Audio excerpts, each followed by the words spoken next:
안녕하세요. 오늘도 모든 소란을 잠재우고 당신의 기분을 편안하게 만들어줄 다정한 목소리 이나읍입니다. 한 주간 잘 보내셨나요? 오늘 읽어드릴 책은 바로 아주 작은 습관의 힘입니다.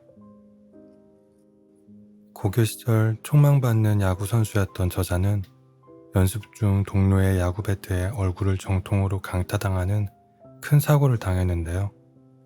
이 사고로 얼굴뼈가 30조각이 났고 왼쪽 눈이 튀어나와 실명 위기까지 왔으며 심정지가 3번이나 일어났다고 합니다. 걸을 수조차 없었던 저자는 절망에 빠지는 대신 지금 당장 할 수 있는 아주 작은 일이라도 찾아 그것을 반복하자고 마음먹었었는데요. 그 후 매일 걷기 연습을 해서 6개월 만에 운동을 할 수 있게 되었고 6년 후에는 대학 최고의 남자 선수가 되었습니다. 이 경험을 바탕으로 그는 자신을 인생의 나락에서 구해준 아주 작은 습관의 힘을 전 세계에 알리는 최고의 자기계발 전문가가 되어서 습관 하나로 인생을 변화시킬 수 있는 노하우를 이 책을 통해 알려주고 있습니다. 여러분들도 금연, 다이어트에서부터 탁월한 일의 성과를 이뤄내기까지 이 책을 통해서 매일 1%씩 좋은 습관을 만든다면 모두 얻을 수 있을 거예요. 그럼 아주 작은 습관의 힘 들으러 가보실까요? 평범했던 선수들은 어떻게 세계 최고가 되었을까? 2003년 어느 날 영국의 사이클 협회 브리티시 사이클링의 운명이 바뀌었다. 당시 조직위원회는 데이브 브레일스퍼드를 새 감독으로 영입했는데 그 전까지 무려 100년 동안 영국의 프로사이클 선수들은 평범한 수준이었다. 1908년 이후 영국은 올림픽에서 금메달을 단 1개 땄을 뿐이며 가장 큰 사이클 대회인 투르드 프랑스에서는 110년 동안 한 번도 우승을 하지 못했다. 심지어 유럽 최고의 사이클 제조업체 한 곳은 영국 선수들에게 사이클을 판매하는 것조차 거부했다. 혹시라도 영국 선수들이 자사 장비를 사용하는 걸 다른 나라 선수들이 볼지 모른다는 우려에서였다. 이러한 상황에서 새로 감독으로 부임한 브레일스퍼드는 예전 감독들과는 다른 전략을 구사해야만 했다. 그는 이 전략을 사소한 성과들의 총합이라고 불렀다. 이것은 모든 일에서 아주 미세한 발전을 추구한다는 의미다.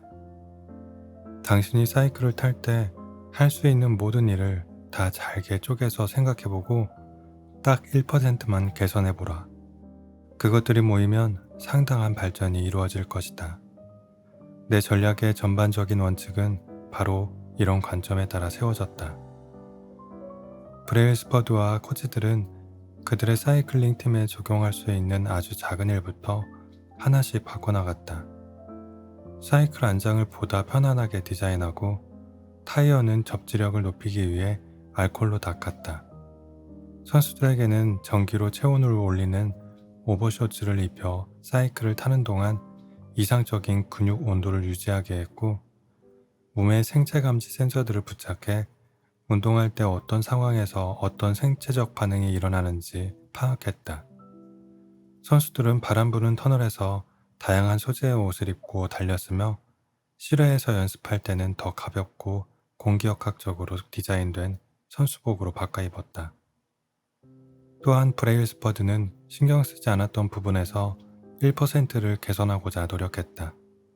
예를 들면 어떤 마사지 젤이 가장 빨리 근육을 회복시키는지 직접 테스트했으며 외과 의사를 고용해 각 선수들마다 가장 적합한 손 씻기 방법을 가르쳐 감기에 걸릴 확률을 낮추기도 했다. 각각의 선수들이 어떤 베개와 매트리스를 사용했을 때 숙면하는지도 일일이 파악했다. 심지어 팀 트럭 내부를 흰색으로 칠하기도 했는데 먼지들이 경기 전 세밀하게 조정된 사이클들에 들어가지 않도록 잘 보이게 칠한 것이었다. 이러한 사소한 조정들을 거친 결과는 상상 이상으로 빠르게 나타났다. 브레일스퍼드가 영입된 지 겨우 5년 만에 브리티시 사이클링 팀은 2008년 베이징 올림픽의 도로 사이클 및 트랙 사이클 경기에서 압도적인 경기력을 보였다. 전 종목을 통틀어 60%의 금메달을 석권한 것이다. 4년 후 런던 올림픽에서는 9개의 올림픽 신기록과 7개의 세계 신기록을 경신했다. 그리고 그해 브리들리 위긴스가 영국 사이클 역사상 최초로 투르 드 프랑스에서 우승했다. 그 다음 해부터 2015년, 2016년, 2017년까지는 같은 팀 소속 크리스토퍼 프룸이 우승을 거머쥐면서 영국팀은 6년간 투르 드 프랑스에서 5번 우승하는 기염을 토했다. 2007년에서 2017년까지 10년 동안 영국 사이클 선수들은 세계 선수권 대회에서 178개의 메달을, 올림픽과 패럴림픽에서 66개의 금메달을, 투르 드 프랑스에서 5번 우승을 따냈다. 협회는 사이클 역사상 가장 성공적인 운영을 했다고 평가받았다. 어떻게 이런 일이 일어난 걸까? 평범했던 선수들이 어떻게 세계 최고의 선수들로 다시 태어난 걸까? 대단치 않아 보이는 차이들이 어떻게 최고의 성과로 이어진 걸까? 사소하고 작은 발전들은 어떻게 이토록 눈에 띄는 결과를 만들어내는 걸까? 그리고 우리는 이것을 삶에 어떻게 적용할 수 있을까? 매일 1%씩 달라졌을 뿐인데, 어떤 중요한 순간은 과대평가되는 반면 매일 사소한 진전들은 과소평가되기 쉽다. 흔히 우리는 대단한 행위가 있어야만 성공할 수 있다고 확신한다. 살을 빼고 회사를 설립하고 책을 쓰고 챔피언십을 따내는 등 어떤 목표들을 이루려면 어마어마한 개선이 있어야 한다고 생각하며 자신을 압박한다. 1%의 성장은 눈에 띄지 않는다. 가끔은 전혀 알아차리지 못할 때도 있다. 하지만 이는 무척이나 의미 있는 일이다. 특히 장기적인 관점에서는 더욱 그렇다. 지극히 작은 발전은 시간이 흐르면 믿지 못할 만큼 큰 차이로 나타날 수 있다. 수학적으로 생각해보자. 1년 동안 매일 1%씩 성장한다면 나중에는 처음 그 일을 했을 때보다 37배 더 나아져 있을 것이다. 반대로 1년 동안 매일 1%씩 퇴보한다면 그 능력은 거의 제로가 되어 있을 것이다. 처음에는 작은 성과나 후퇴였을지라도 나중에는 엄청난 성과나 후퇴로 나타난다. 습관은 복리로 작용한다. 돈이 복리로 불어나듯이 습관도 반복이 되면서 그 결과가 곱절로 불어난다. 어느 날 어느 순간에는 아주 작은 차이여도 몇 달 몇 년이 지나면 그 영향력은 어마어마해질 수 있다. 2년, 5년, 10년 후를 생각해보라. 좋은 습관의 힘과 나쁜 습관의 대가는 현저한 차이를 드러낼 것이다. 그러나 매일 이것을 느끼고 감사하기엔 어려울 수도 있다. 우리는 작은 변화들을 무시한다. 그 순간에는 그리 중요하게 보이지 않기 때문이다. 지금 당장 돈을 조금 아낀다고 해서 백만장자가 되지는 않는다. 사흘 연속 체육관에 가도 멋진 몸이 만들어지진 않는다. 오늘 밤 1시간 동안 중국어를 공부해도 중국어로 말하지 못한다. 그저 아주 작은 변화가 있을 뿐. 그 결과는 당장 눈에 보이지 않는다. 그렇다 보니 우리는 쉽게 이전의 일상으로 돌아간다. 불행에도 변화는 느리게 일어난다. 우리는 곧 나쁜 습관으로 돌아간다. 오늘 정크푸드를 먹었다 해도 체중계 바늘이 바뀌진 않는다. 오늘 밤늦게까지 일하고 가족을 소홀히 한다고 해도 가족은 우리를 이해해준다. 오늘 할 일을 내일로 미뤄도 대개는 제 시간에 끝마치게 된다. 결심은 잊히기 쉽다. 하지만 좋지 못한 결심들, 사소한 실수들, 작은 변명들을 매일같이 반복하면서 1%씩 잘못을 계속 해나가면 이 작은 선택들은 해로운 결과들을 켜켜이 쌓아간다. 잘못 내디딘 한 발자국, 지금 1%의 퇴보가 조금씩 쌓여 결과적으로 문제가 발생한다. 습관이 가져오는 변화는 비행기 경로가 몇 도 바뀌는 것과 같다. 로스앤젤레스에서 뉴욕으로 비행한다고 생각해보자. 로스앤젤레스 공항을 출발한 조종사가 남쪽으로 단 3.5도만 경로를 조정해도 우리는 뉴욕이 아니라 워싱턴 DC에 착륙하게 된다. 비행기 앞머리가 단 몇 미터를 움직인 것처럼 작은 변화라고 해도 미국 전체를 가로질러 간다고 하면 결국 수백 킬로미터 떨어진 곳에 도달하는 것이다. 일상의 습관들이 아주 조금만 바뀌어도 우리의 인생은 전혀 다른 곳으로 나아갈 수 있다.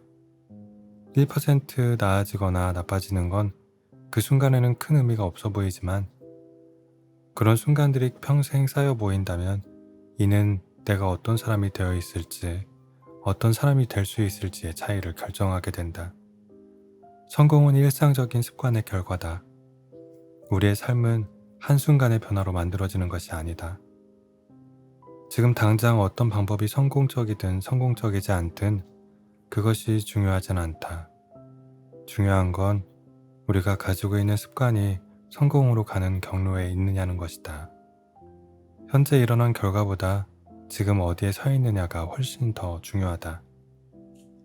백만장자라고 해도 매달 버는 것보다 쓰는 게 더 많다면 나쁜 궤도에 있는 셈이다. 습관을 바꾸려고 노력하지 않는다면 결과는 좋게 나오지 않는다. 반대로 지금 파산했다 해도 매달 조금씩 저축하고 있다면 경제적 자립으로 가는 길 위에 서 있는 것이다. 비록 자신이 바라는 것보다 훨씬 느릴지라도 말이다. 결과는 그동안의 습관이 쌓인 것이다. 순자산은 그동안의 경제적 습관이 쌓인 결과다. 몸무게는 그동안의 식습관이 쌓인 결과이고 지식은 그동안의 학습 습관이 쌓인 결과다. 방 안의 잡동사니들은 그동안의 청소 습관이 쌓인 결과다.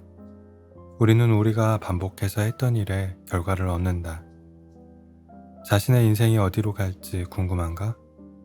자잘한 발전과 퇴보를 그래프로 그려보고 매일의 선택이 10년, 20년 후를 어떻게 그려나가는지 확인해보라. 당신은 매달 버는 것보다 덜 쓰는가? 매주 체육관에 가는가? 매일 책을 읽거나 새로운 것을 배우고 있는가? 이런 작은 분투가 우리의 미래를 규정한다. 시간은 성공과 실패 사이의 간격을 벌려놓는다. 우리가 어디에 시간을 들였든 그것은 복리로 증가한다. 좋은 습관은 시간을 내 편으로 만들지만 나쁜 습관은 시간을 적으로 만든다. 습관은 양날의 검이다. 좋은 습관은 우리를 성장시키지만 나쁜 습관은 우리를 쓰러뜨린다. 그래서 매일 하는 일들 하나하나가 중요하다. 습관이 어떻게 작용하고 또 어떻게 해야 우리가 좋아하는 것들로 삶을 채워나갈 수 있는지 알아야 위험한 칼날을 피할 수 있다. 긍정적인 습관, 생산성을 높인다. 한 가지 일을 더 잘하게 되는 것은 자신의 커리어에서 대단히 중요한 일이다. 이때 기존의 업무를 자동적으로 처리하거나 새로운 기술을 습득하면 다른 작은 성공을 이루는 데 큰 도움이 된다. 고민 없이 자동적으로 처리할 수 있는 일이 늘어날수록 뇌는 다른 영역에 관심을 줄 수 있는 여유가 생긴다. 부정적인 습관, 스트레스가 쌓인다. 교통체증으로 인한 스트레스, 양육의 중압감, 생계 걱정, 고혈압에 대한 우려같이 일반적인 스트레스 유발 요인들은 평소에 감당할 수 있는 것들이다. 하지만 이런 작은 스트레스들이 수년간 쌓이면 건강에 심각한 문제가 생길 수 있다. 긍정적인 습관, 지식을 쌓는다. 새로운 개념 하나를 배운다고 당장 천재가 되진 않지만 공부를 꾸준히 하는 것은 변화를 가져올 수 있다. 우리가 읽는 책 한 권은 새로운 지식을 알려줄 뿐만 아니라 과거의 생각들을 새롭게 볼 수 있는 다른 시각을 열어준다. 워런 버핏은 말했다. 지식은 복리로 쌓인다. 부정적인 습관, 부정적인 생각에 빠진다. 스스로를 가치없고 어리석고 못생겼다고 생각할수록 자신의 인생 역시 그런 방향으로 길들이게 된다. 생각의 함정에 빠지는 것이다. 다른 사람들에 대해 생각하는 방식도 마찬가지다. 사람들은 원래 불공정하다거나 이기적이라고 생각하는 편견에 빠지면 어디서나 그런 사람들을 만나게 된다. 더 나은 관계를 맺는다. 우리가 다른 사람들에게 한 행동은 그대로 자신에게 돌아온다. 우리가 도움을 주고 살수록 우리에게 도움을 주고 싶어 하는 사람들도 늘어난다. 한 사람 한 사람과 좀 더 나은 관계를 형성한다면 시간이 지남에 따라 인맥이 넓어지고 더 끈끈한 유대관계를 맺을 수 있다. 부정적인 습관, 분노를 터뜨린다. 폭동, 시위, 대규모 집회 등은 단일한 사건으로 유발되는 경우가 거의 없다. 장기간에 걸쳐 벌어진 사소한 차별들이 서서히 증폭되다가 결국에는 지푸라기 하나로 분노가 들불처럼 번질 수 있다. 낙담의 골짜기를 견뎌라. 지금 앞에 있는 테이블에 얼음 덩어리가 하나 있다고 해보자. 숨을 내쉬면 하얀 김이 보일 정도로 방은 춥다. 현재는 영하 4도 정도지만 방은 서서히 따뜻해지고 있다. 영하 4도, 영하 3도, 영하 2도. 아직 테이블에는 얼음 덩어리가 있다. 영하 1도. 여전히 아무 일도 일어나지 않는다. 0도가 된다. 얼음이 녹기 시작한다. 온도는 그전까지도 계속 올랐지만 변화가 없어 보였다. 그러나 영하 1도에서 1도가 더 오르자 거대한 변화가 나타나기 시작한다. 이처럼 중대한 돌파구의 순간이란 대개 이전에 수많은 행위들이 쌓이고 쌓인 결과다. 이런 것들이 잠재되어 있었던 힘을 발휘해 주요 변화를 일으킨다. 이런 패턴은 어디서나 나타난다. 암 종양은 80% 성장할 때까지 발견되지 않고 퍼져나가다가 한 달 만에 신체 전체를 점령한다. 대나무는 처음 5년간 땅속 광범위한 지역에 걸쳐 뿌리를 내리는 동안에는 거의 눈에 띄지 않지만 이후 6주 만에 지상 30m 높이로 자라난다. 습관 역시 대부분 중대한 한계점에 도달해서 새로운 성과를 보이기 전까지는 아무 차이가 없는 것처럼 보인다. 과정 초기와 중기에는 이른바 낙담의 골짜기가 존재한다. 우리는 발전이 직선적으로 나타나리라 기대하지만 처음에 며칠, 몇 주, 심지어 몇 달 동안은 별 효용없는 변화들만 보여 낙심한다. 뭔가 해낼 수 있다고 느껴지지 않고 계속해서 과정들이 축적되고 있음에도 결과는 아직 저 멀리에 있다. 꾸준한 습관을 세우기 어려운 이유는 여럿 있지만 이런 과정의 어려움도 그중 하나다. 변화는 극히 작고 눈에 보이는 결과는 없으니 쉽게 그만두는 것이다. 보통 우리는 한 달 동안 매일 달리기를 했는데 왜 몸에 변화가 없지? 라고 생각한다. 한번 이런 생각이 들면 좋은 습관을 한쪽으로 밀어버리기 쉽다. 하지만 의미 있는 차이를 만들어내고 싶다면 정체기, 그러니까 여기서 잠재력 잠복기라고 부르는 기간을 돌파할 때까지 습관을 유지해야 한다. 좋은 습관을 세우느라 또는 나쁜 습관을 버리느라 고군분투하고 있다면 이는 진전이 없는 게 아니라 아직 잠재력 잠복기를 넘어서지 못한 것일 뿐이다. 열심히 하는데 성과가 없다고 불평하는 건 온도가 영하 4도에서 영하 1도까지 올라가는 동안 왜 얼음이 녹지 않느냐고 불평하는 것과 같다. 노력은 결코 헛되지 않다. 쌓이고 있다. 모든 일은 0도가 되어야 일어난다.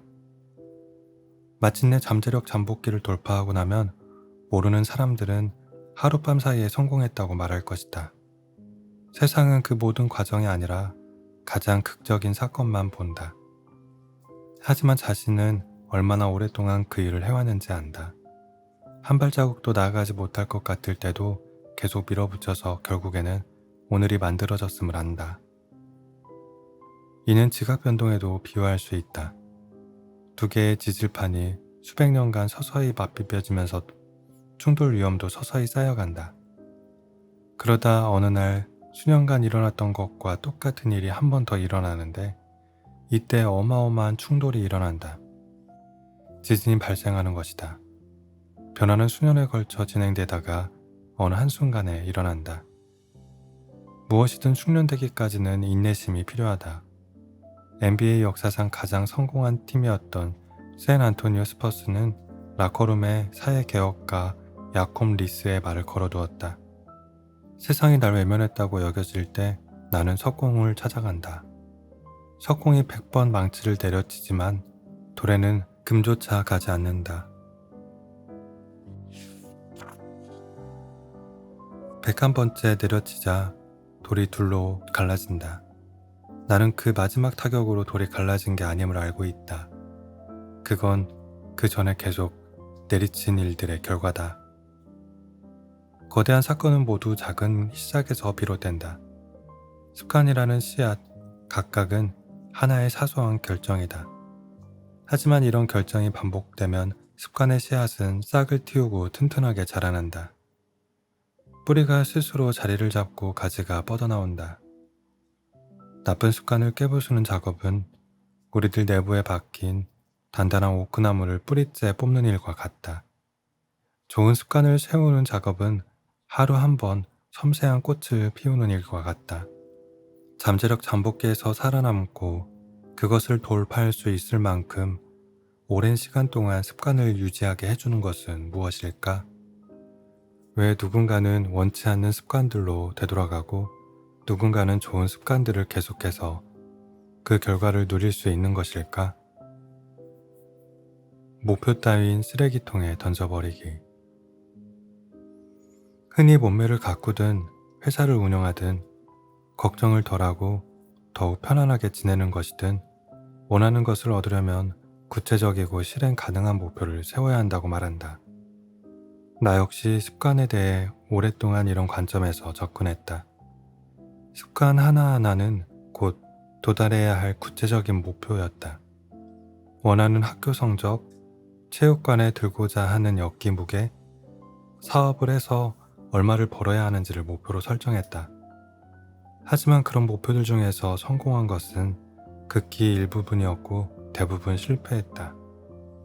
나는 내가 얻어낸 결과들이 처음에 세웠던 목표와는 거의 관계가 없고 사실 모든 것은 시스템에 달려있다는 것을 깨달았다. 시스템과 목표의 차이는 무엇일까? 만화 딜버트의 작가 스콧 애덤스의 표현에 따르면 목표는 우리가 얻어내고자 하는 결과이며 시스템은 그 결과로 이끄는 과정이다. 감독의 목표는 챔피언십을 획득하는 것이다. 그렇다면 시스템은 선수들을 선발하는 방식, 코치들을 다루는 방식, 실행하는 방식이다. 기업가의 목표는 수백만 달러짜리 사업을 세우는 것이다. 그렇다면 시스템은 제품이나 서비스에 대한 아이디어를 테스트하는 법, 직원을 고용하는 법, 마케팅 캠페인을 하는 방법이다. 악기 연주자의 목표는 새로운 곡을 연주하는 것이다. 그렇다면 시스템은 몇 번 연습할 것인가, 어떻게 틀을 깨고 다른 방식으로 연주할 것인가, 배운 내용을 어떻게 나만의 것으로 소화할 것인가가 된다. 자, 이제 흥미로운 질문을 해보자. 목표를 완전히 무시하고 오직 시스템에만 집중한다면 그래도 성공할까? 예를 들어 당신이 야구 코치인데 챔피언십을 획득하겠다는 목표를 생각하지 않고 팀이 매일 어떻게 연습할 것인지에만 집중한다면 그래도 결과를 낼 수 있을까? 나는 그렇다고 생각한다. 어떤 스포츠든 목표는 최고의 점수를 달성하는 것이다. 하지만 그렇다고 해서 경기 내내 점수판만 응시하는 건 말도 안 되는 짓이다. 실제로 승리할 유일한 방법은 매일 더 나아지는 것뿐이다. 미국 프로비식 축구대회 슈퍼볼 3회 우승자 빌 월시는 말했다. 점수를 신경 쓰는 건 점수뿐이다. 이는 삶의 다른 영역도 마찬가지다. 더 나은 결과를 내고 싶다면 목표를 세우는 일은 잊어라. 대신 시스템에 집중해라. 이 말은 무슨 의미일까? 목표가 무용지물이라는 말일까? 물론 아니다. 목표는 방향을 설정하는 데 필요하며 시스템은 과정을 제대로 해나가는 데 필요하다. 그러나 목표를 생각하느라 너무 많은 시간을 들이고 시스템을 고안하는 데는 시간을 투자하지 않을 때 문제가 발생한다. 문제 1. 성공한 사람도 성공하지 못한 사람도 목표는 같다.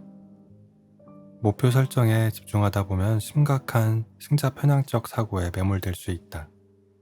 우리는 승리한 사람들에게 집중한다. 야심찬 목표가 그들의 성공을 이끌었다고 추측하는 실수를 범하고 누구나 목표를 가지고 있지만 모두가 성공한 것은 아니라는 사실을 간과한다. 올림픽에 출전한 선수 모두가 금메달을 원한다.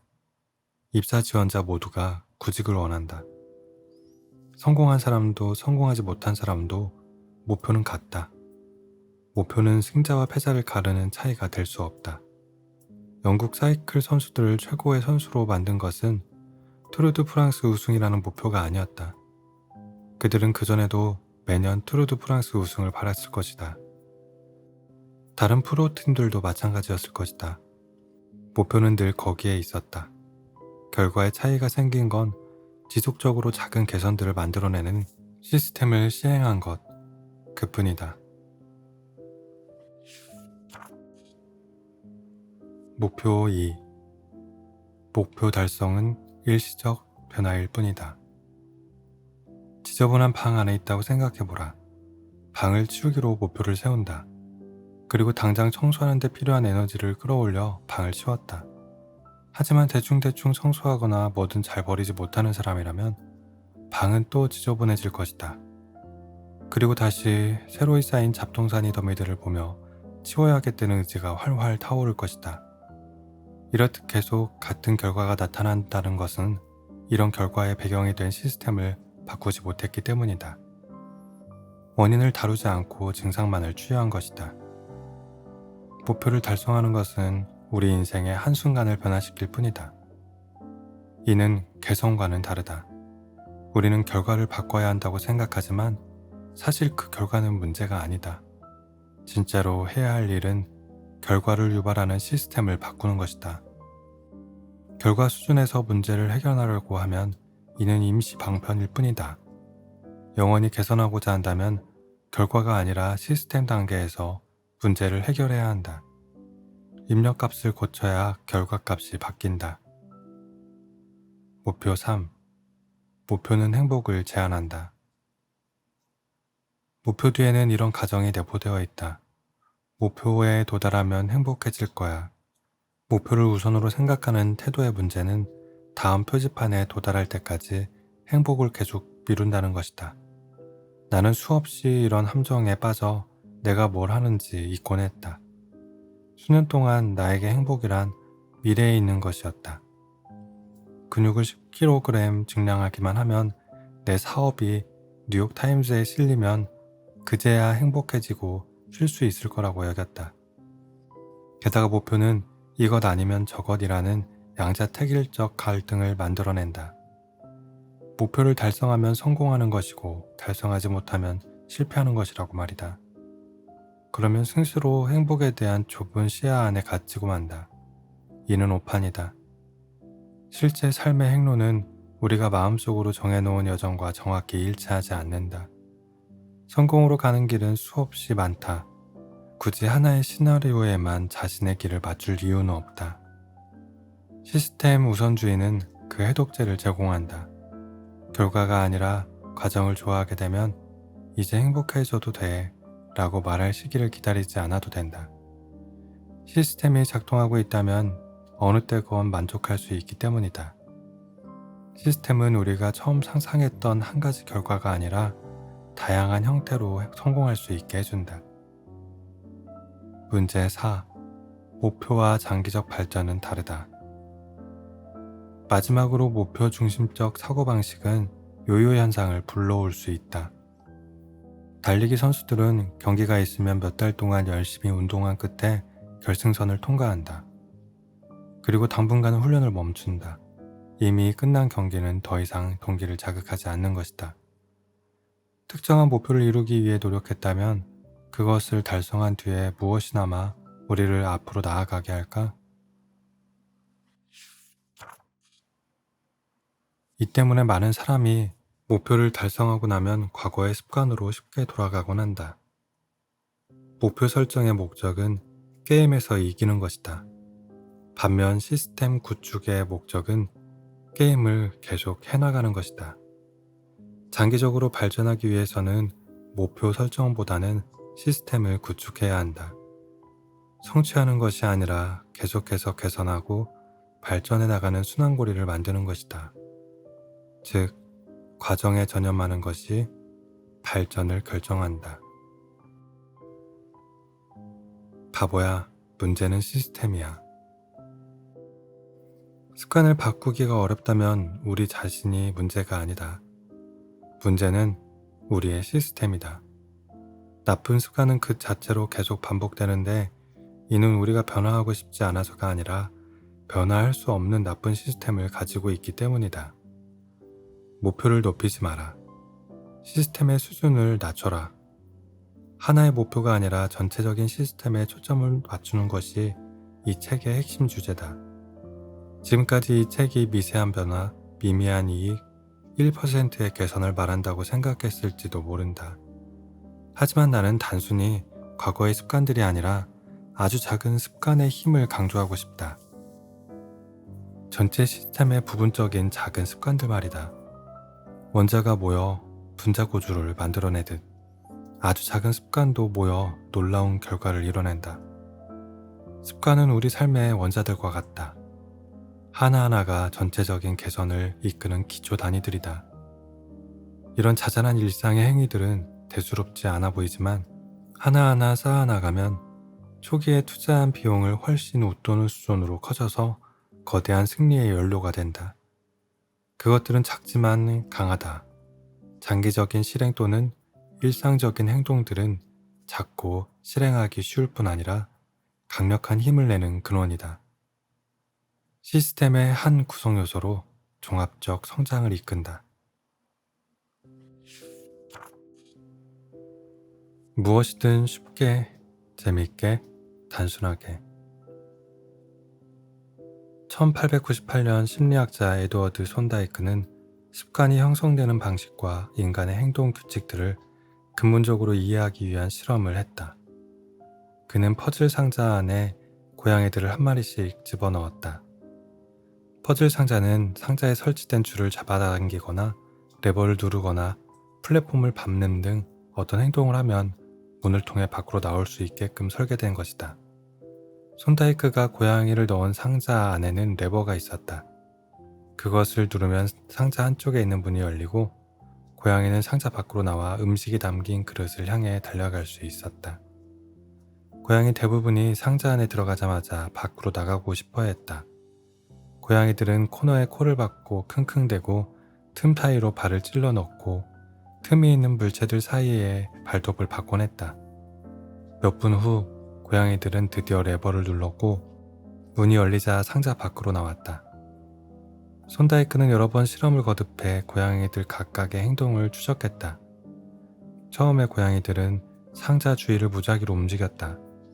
하지만 곧 레버를 누르고 문이 열리자 학습 과정이 일어나기 시작했다.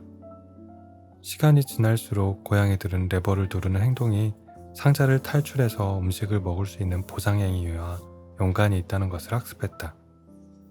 실험이 20-30회 이어지자 이 행위는 자동적, 습관적으로 일어나 고양이들은 몇 초 만에 상자를 빠져나올 수 있었다. 손다이크는 이렇게 기록했다. 12번 고양이의 행동 반응 시간은 다음과 같았다. 160초, 30초, 90초, 60초, 15초, 28초, 20초, 30초, 22초, 11초, 15초, 20초, 12초, 10초, 14초, 8초, 8초, 5초, 10초, 8초, 6초, 6초, 7초. 처음 3번의 실험에서 이 12번 고양이는 탈출하는 데 평균 1.5분이 걸렸다. 하지만 마지막 3번의 실험에서는 평균 6.3초였다. 고양이들은 반복을 통해 실수를 줄이고 더 빨리, 더 자동적으로 답을 찾았다. 같은 실수를 반복하기보다는 문제를 직접 돌파하기 시작했다. 손다이크는 이런 학습 과정에 대해 다음과 같이 묘사했다. 만족스러운 결과를 내는 행동은 반복되는 경향이 있고, 불쾌한 경험을 하게 하는 행동은 덜 반복되는 경향이 있다. 그의 연구는 우리의 일상에서 습관이 어떻게 형성되는지에 관한 중요한 단초를 제시한다. 또한 다음과 같은 근원적인 질문들에 대한 답을 제공한다. 습관이란 무엇인가? 그리고 우리의 뇌는 왜 그토록 새로운 습관을 힘들어하는가? 인생의 효율성을 결정하는 것. 습관이란 자동적으로 실행하게 될 때까지 여러 번 반복한 행동이다. 습관은 시행착오를 겪으며 형성된다. 살면서 새로운 상황에 맞닥뜨리면 우리의 뇌는 결정을 해야만 한다. 여기에 어떻게 반응할 것인가? 문제를 처음 마주했을 때 우리는 어떻게 해결해야 할지 확실히 알지 못한다. 손다이크의 고양이들처럼 상자의 문이 어떻게 열리는지 여러 가지를 시도해 볼 뿐이다. 이 과정 동안 뇌에서는 신경활동이 왕성해진다. 상황을 조심스럽게 분석하고 어떻게 행동해야 할지 의식적으로 결정들을 내린다. 새로운 정보를 수천 톤 받아들이고 이해하고자 애쓴다. 뇌는 가장 효율적으로 진행된 행동을 빠르게 습득한다. 고양이가 레버를 누르는 것처럼 뇌 역시 아주 우연히 해결책을 발견한다. 불안감을 느끼고 질주하던 맥박이 안정돼 간다. 오랜 시간 작업하느라 무척 지친 정신을 비디오 게임이 쉬게 해준다는 사실도 습득한다. 탐구하고 그러다 펑 하고 해결책이 나온다. 예기치 못한 보상을 우연히 맞닥뜨리고 나면 다음번에는 전략을 바꾼다. 뇌는 즉시 보상으로 이어지는 상황들을 기록해 두기 시작한다. 잠깐 기다려. 아, 기분 좋군. 그전에는 어떻게 했더라? 모든 인간 행위의 기저에는 이런 피드백 순환작용이 존재한다. 시도하고 실패하고 배우고 다르게 시도해보는 것이다. 수많은 연습을 통해 쓸모없던 시도는 사라지고 유용한 행동들은 강화된다. 습관이 형성되는 것이다. 반복적으로 발생하는 문제에 부딪히면 이제 뇌는 문제 해결 과정을 자동화하기 시작한다. 습관은 우리가 정기적으로 직면하는 문제와 스트레스를 푸는 일련의 자동화된 해결책이라 할 수 있다. 행동과학자 제이슨 레아는 이렇게 말했다. 습관은 우리를 둘러싼 환경에서 되풀이되는 문제의 안정적인 해결책일 뿐이다. 습관이 만들어지면 뇌 활동은 감소한다.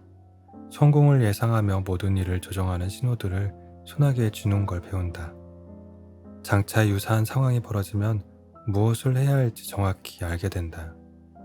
더 이상 상황을 모든 관점에서 분석할 필요가 없어진다. 뇌는 시행착오 과정을 건너뛰고 이런 상황에서는 이렇게 한다는 규칙을 만들어낸다. 그리고 그와 유사한 상황이 벌어지면 이런 인지적 각본들이 자동적으로 이어진다. 이제 스트레스가 생기면 스트레스를 해결하고 싶어 근질거린다. 직장에서 집으로 돌아오자마자 비디오 게임 컨트롤러를 잡는 것이다. 한때 노력을 요했던 선택은 이제 자동적인 행위가 된다. 습관이 만들어진 것이다. 습관은 경험을 통해 학습된 정신적 지름길이다. 이런 의미에서 습관은 과거에 발생했던 문제를 어떻게 해결했는지에 대한 기억일 뿐이다. 조건이 맞는다면 그 기억을 끄집어내서 자동적으로 같은 해결책을 적용한다. 내가 과거를 기억하는 중요한 이유는 장차 무슨 일이 일어날지 더 잘 예측할 수 있기 때문이다. 습관은 엄청나게 유용하다. 뭔가를 의식하는 과정은 뇌의 병목 현상을 일으키기 때문이다. 의식은 한 번에 한 가지 문제에만 집중할 수 있다. 뇌는 늘 가장 본질적인 작업에 의식적으로 주의를 기울인다. 하지만 의식은 자기가 할 일을 무의식에 떠넘겨 자동으로 처리되도록 하는 걸 좋아한다. 이 때문에 습관 형성은 신중하게 일어난다. 습관은 인지 부하를 줄이고 정신의 수용량을 늘려 우리가 다른 일에도 신경 쓸 수 있도록 해준다. 습관의 효율성에도 불구하고 몇몇 사람들은 여전히 습관이 주는 이익을 의심한다. 습관은 인생을 따분하게 만들지 않아? 즐겁지 않은 라이프 스타일로 날 밀어넣고 싶지 않아? 일상적으로 처리하는 일이 많아지면 인생에서 가슴이 뛰고 즉흥적인 일들이 사라지지 않을까? 그렇지 않다. 이러한 질문들은 잘못된 이분법을 만들어낸다. 습관을 만들 것인지 자유를 얻을 것인지 선택해야 한다고 생각하게 만든다. 하지만 이 두 가지는 서로 보완하는 특성이 있다. 습관은 자유를 제한하지 않는다. 오히려 만들어준다. 실제로 습관을 다루지 못할수록 자유가 줄어들기도 한다. 예를 들어 좋은 경제적 습관을 들이지 못했다면 늘 다음에 쓸 돈 문제 때문에 시달린다. 좋은 건강 습관을 들이지 못했다면 늘 체력이 부족하다고 느낀다. 좋은 학습 습관을 들이지 못했다면 늘 뒤처지는 것처럼 느낀다. 언제 운동을 할지, 어디서 글을 쓸지, 언제 청구서를 지불할지 등 간단한 일들을 결정하는데 늘 쫓긴다면 자유롭게 쓸 시간이 줄어든다. 자유롭게 생각하고 창조성을 발휘할 정신적 여유를 만들어낼 수 있느냐는 삶의 기본적인 일들을 더 쉽게 만드는 데 달려있다. 반대로 습관을 조정하고 삶의 기본적인 일들을 더 쉽게 만들었다면 우리의 마음은 새로운 도전들을 포착하고 다음에 벌어질 문제들을 해결하는데 더 자유로워진다. 이처럼 지금 습관을 만드는 것은 장래에 하고 싶은 일을 더욱 잘할 수 있게 해준다. 도넛 하나 사 먹을 때 벌어지는 일. 습관을 세우는 과정은 신호, 열망, 반응, 보상이라는 4가지 단계로 간단하게 나눌 수 있다. 습관이란 무엇이고 어떻게 작동하며 이를 어떻게 증진시킬 수 있는지 좀 더 쉽게 이해할 수 있도록 습관이 만들어지는 과정을 살펴보자. 이 패턴은 모두 습관의 중추로 우리의 뇌는 매 순간 똑같은 순서로 단계를 밟아나간다. 먼저 신호가 있다. 신호는 뇌가 행동을 시작하게끔 자극한다. 여기에는 보상이 예상되는 정보가 약간 있다. 선사시대의 우리 조상들은 음식, 물, 성적 행위 같은 주요 보상이 있는 곳을 암시하는 신호에 주의를 집중했다.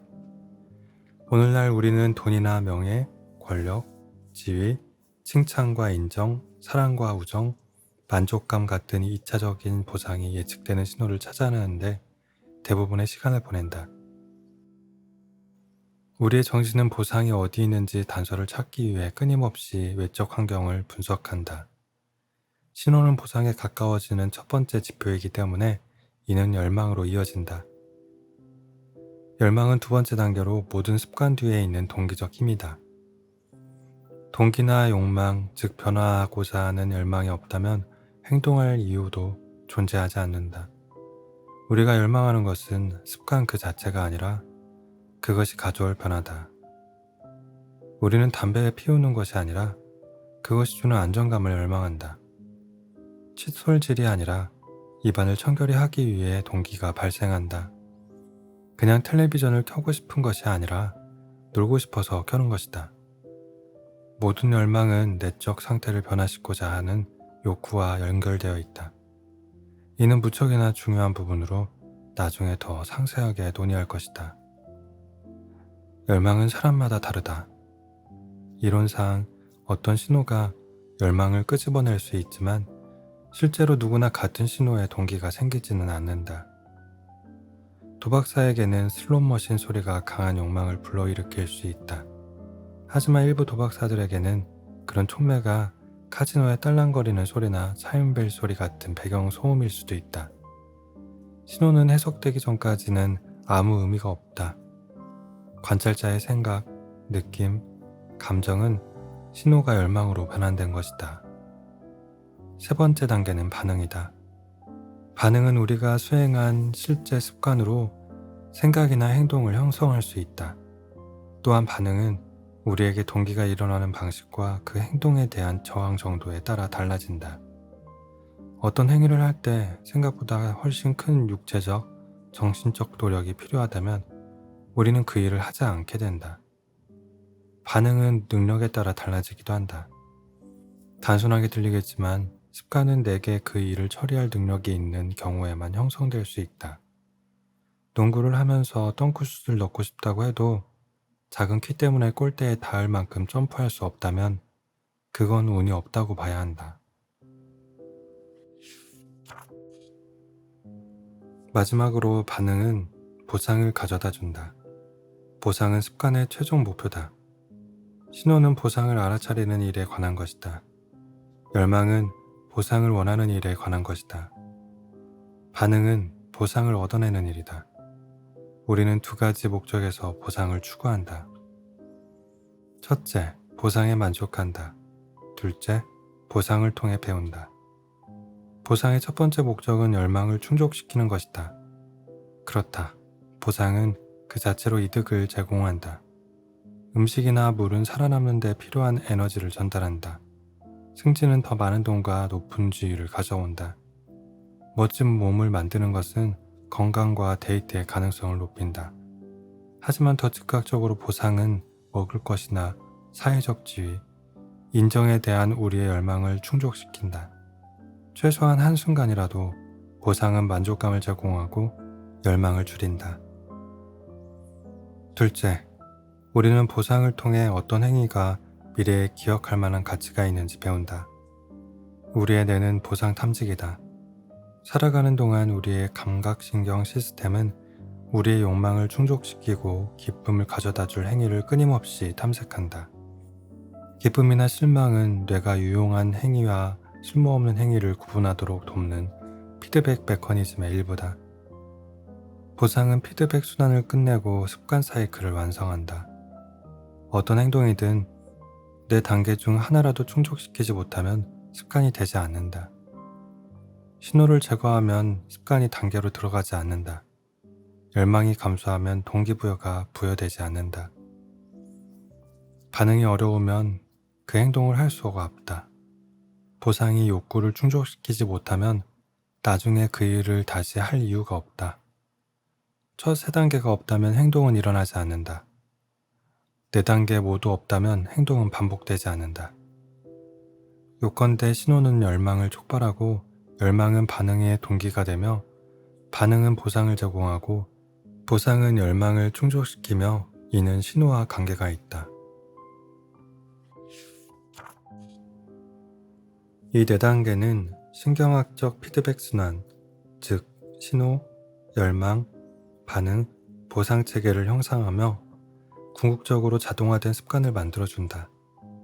이 사이클을 습관 순환이라고 한다. 이 네 단계는 이따금 일어나는 것이 아니라 우리가 살아있는 매 순간 작동하고 활성화되는 끝없는 피드백 순환골이다. 물론 지금 이 순간에도 일어나고 있다.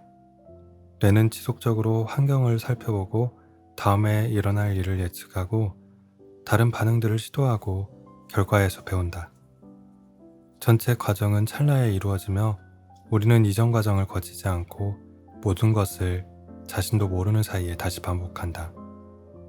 또한 이는 크게 두 가지 국면으로 쪼갤 수 있다. 문제 국면과 해결 국면이다. 문제 국면은 신호와 열망 단계로 변화의 필요성을 깨닫는 때다.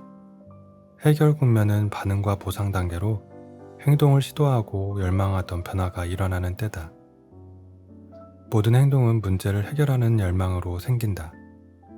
때로 문제는 우리가 뭔가 좋은 것을 알아차리고 얻어내고 싶을 때나 고통을 경감시키고 싶을 때 발생한다. 어느 쪽이든 습관의 목적은 직면한 문제를 해결하는 것이다. 실제 삶에서 이를 살펴보자. 어두운 방 안으로 걸어 들어가 전등 스위치를 켰다고 해보자. 우리는 스위치를 켠다는 생각을 미처 하기도 전에 수없이 이 단순한 습관을 행해왔다. 몇 초 안에 이 네 가지 단계를 모두 밟은 것이다. 생각하지 않고도 행동하려는 시도가 일어났다. 어른이 되어갈수록 습관이 우리 삶을 운용하고 있다는 것을 우리는 거의 알아차리지 못한다. 우리는 대부분 매일 아침 신는 신발의 끈을 묶는다던가, 토스터를 사용한 후에 전원을 끈다든가, 퇴근하고 집에 와서 편안한 옷으로 갈아입는다든가 하는 일은 의식적으로 하지 않는다. 수십 년간 정신적 프로그래밍이 진행된 후 자동적으로 이런 생각과 행동 패턴으로 넘어온 것이다. 행동 변화의 4가지 법칙. 다음 장에서 우리는 시간, 그리고 신호, 열망, 반응, 보상의 4단계가 우리가 매일 하는 대부분의 일들에 어떻게 영향을 끼치는지 살펴볼 것이다. 하지만 그 전에 이 4단계들을 반영해 좋은 습관을 고안하고 나쁜 습관을 제거할 수 있는 실질적인 행동 틀을 세워야 한다. 나는 이 틀을 행동 변화의 4가지 법칙이라고 부르는데, 이것이 좋은 습관을 만들고 나쁜 습관을 깨뜨리는 간단한 규칙들을 제공하기 때문이다.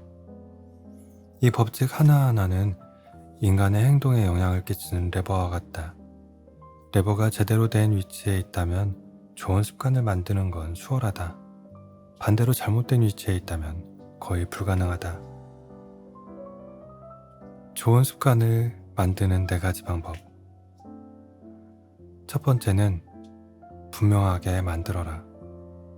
두 번째는 매력적으로 만들어라. 세 번째는 하기 쉽게 만들어라. 네 번째는 만족스럽게 만들어라.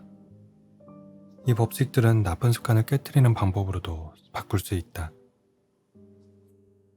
첫 번째는 보이지 않게 만들어라. 두 번째는 매력적이지 않게 만들어라.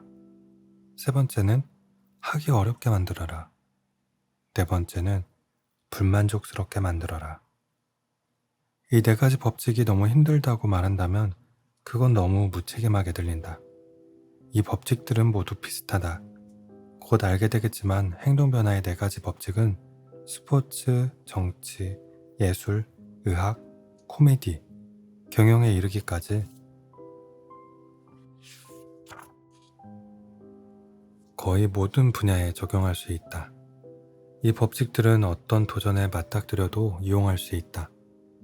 습관마다 각기 다른 전략이 필요하진 않다. 행동을 변화시키고 싶다면 다음과 같은 간단한 질문을 해보라. 첫째, 어떻게 그것을 분명하게 만들 수 있을까? 둘째, 어떻게 그것을 매력적으로 만들 수 있을까? 셋째, 어떻게 그것을 하기 쉽게 만들 수 있을까? 넷째, 어떻게 그것을 만족스럽게 만들 수 있을까? 할 거라고 말해놓고 왜 하지 않을까? 왜 살을 빼지 않을까? 왜 담배를 끊지 않았을까? 왜 연금저축을 하지 않았을까? 왜 재테크를 시작하지 않았을까? 왜 중요한 줄 알면서 할 시간을 내지 않았을까? 한 번이라도 이렇게 자문해 본 적이 있는가? 이런 질문에 대한 답은 위 4가지 법칙 어디서든 찾을 수 있다.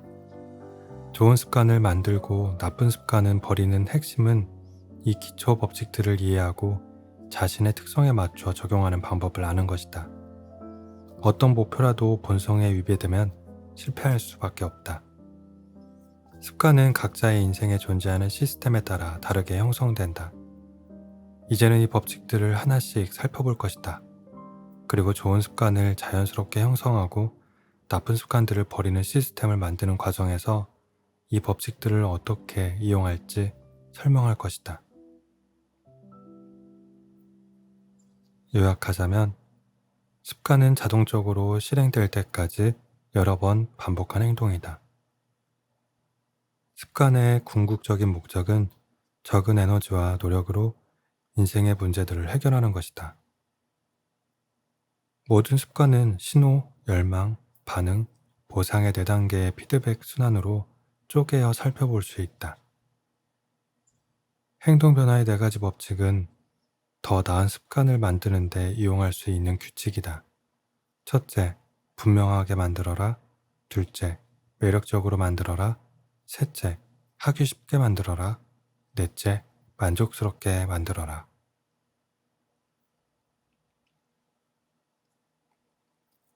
오늘도 끝까지 낭독을 들어주신 여러분들께 진심으로 감사드립니다. 굿나잇.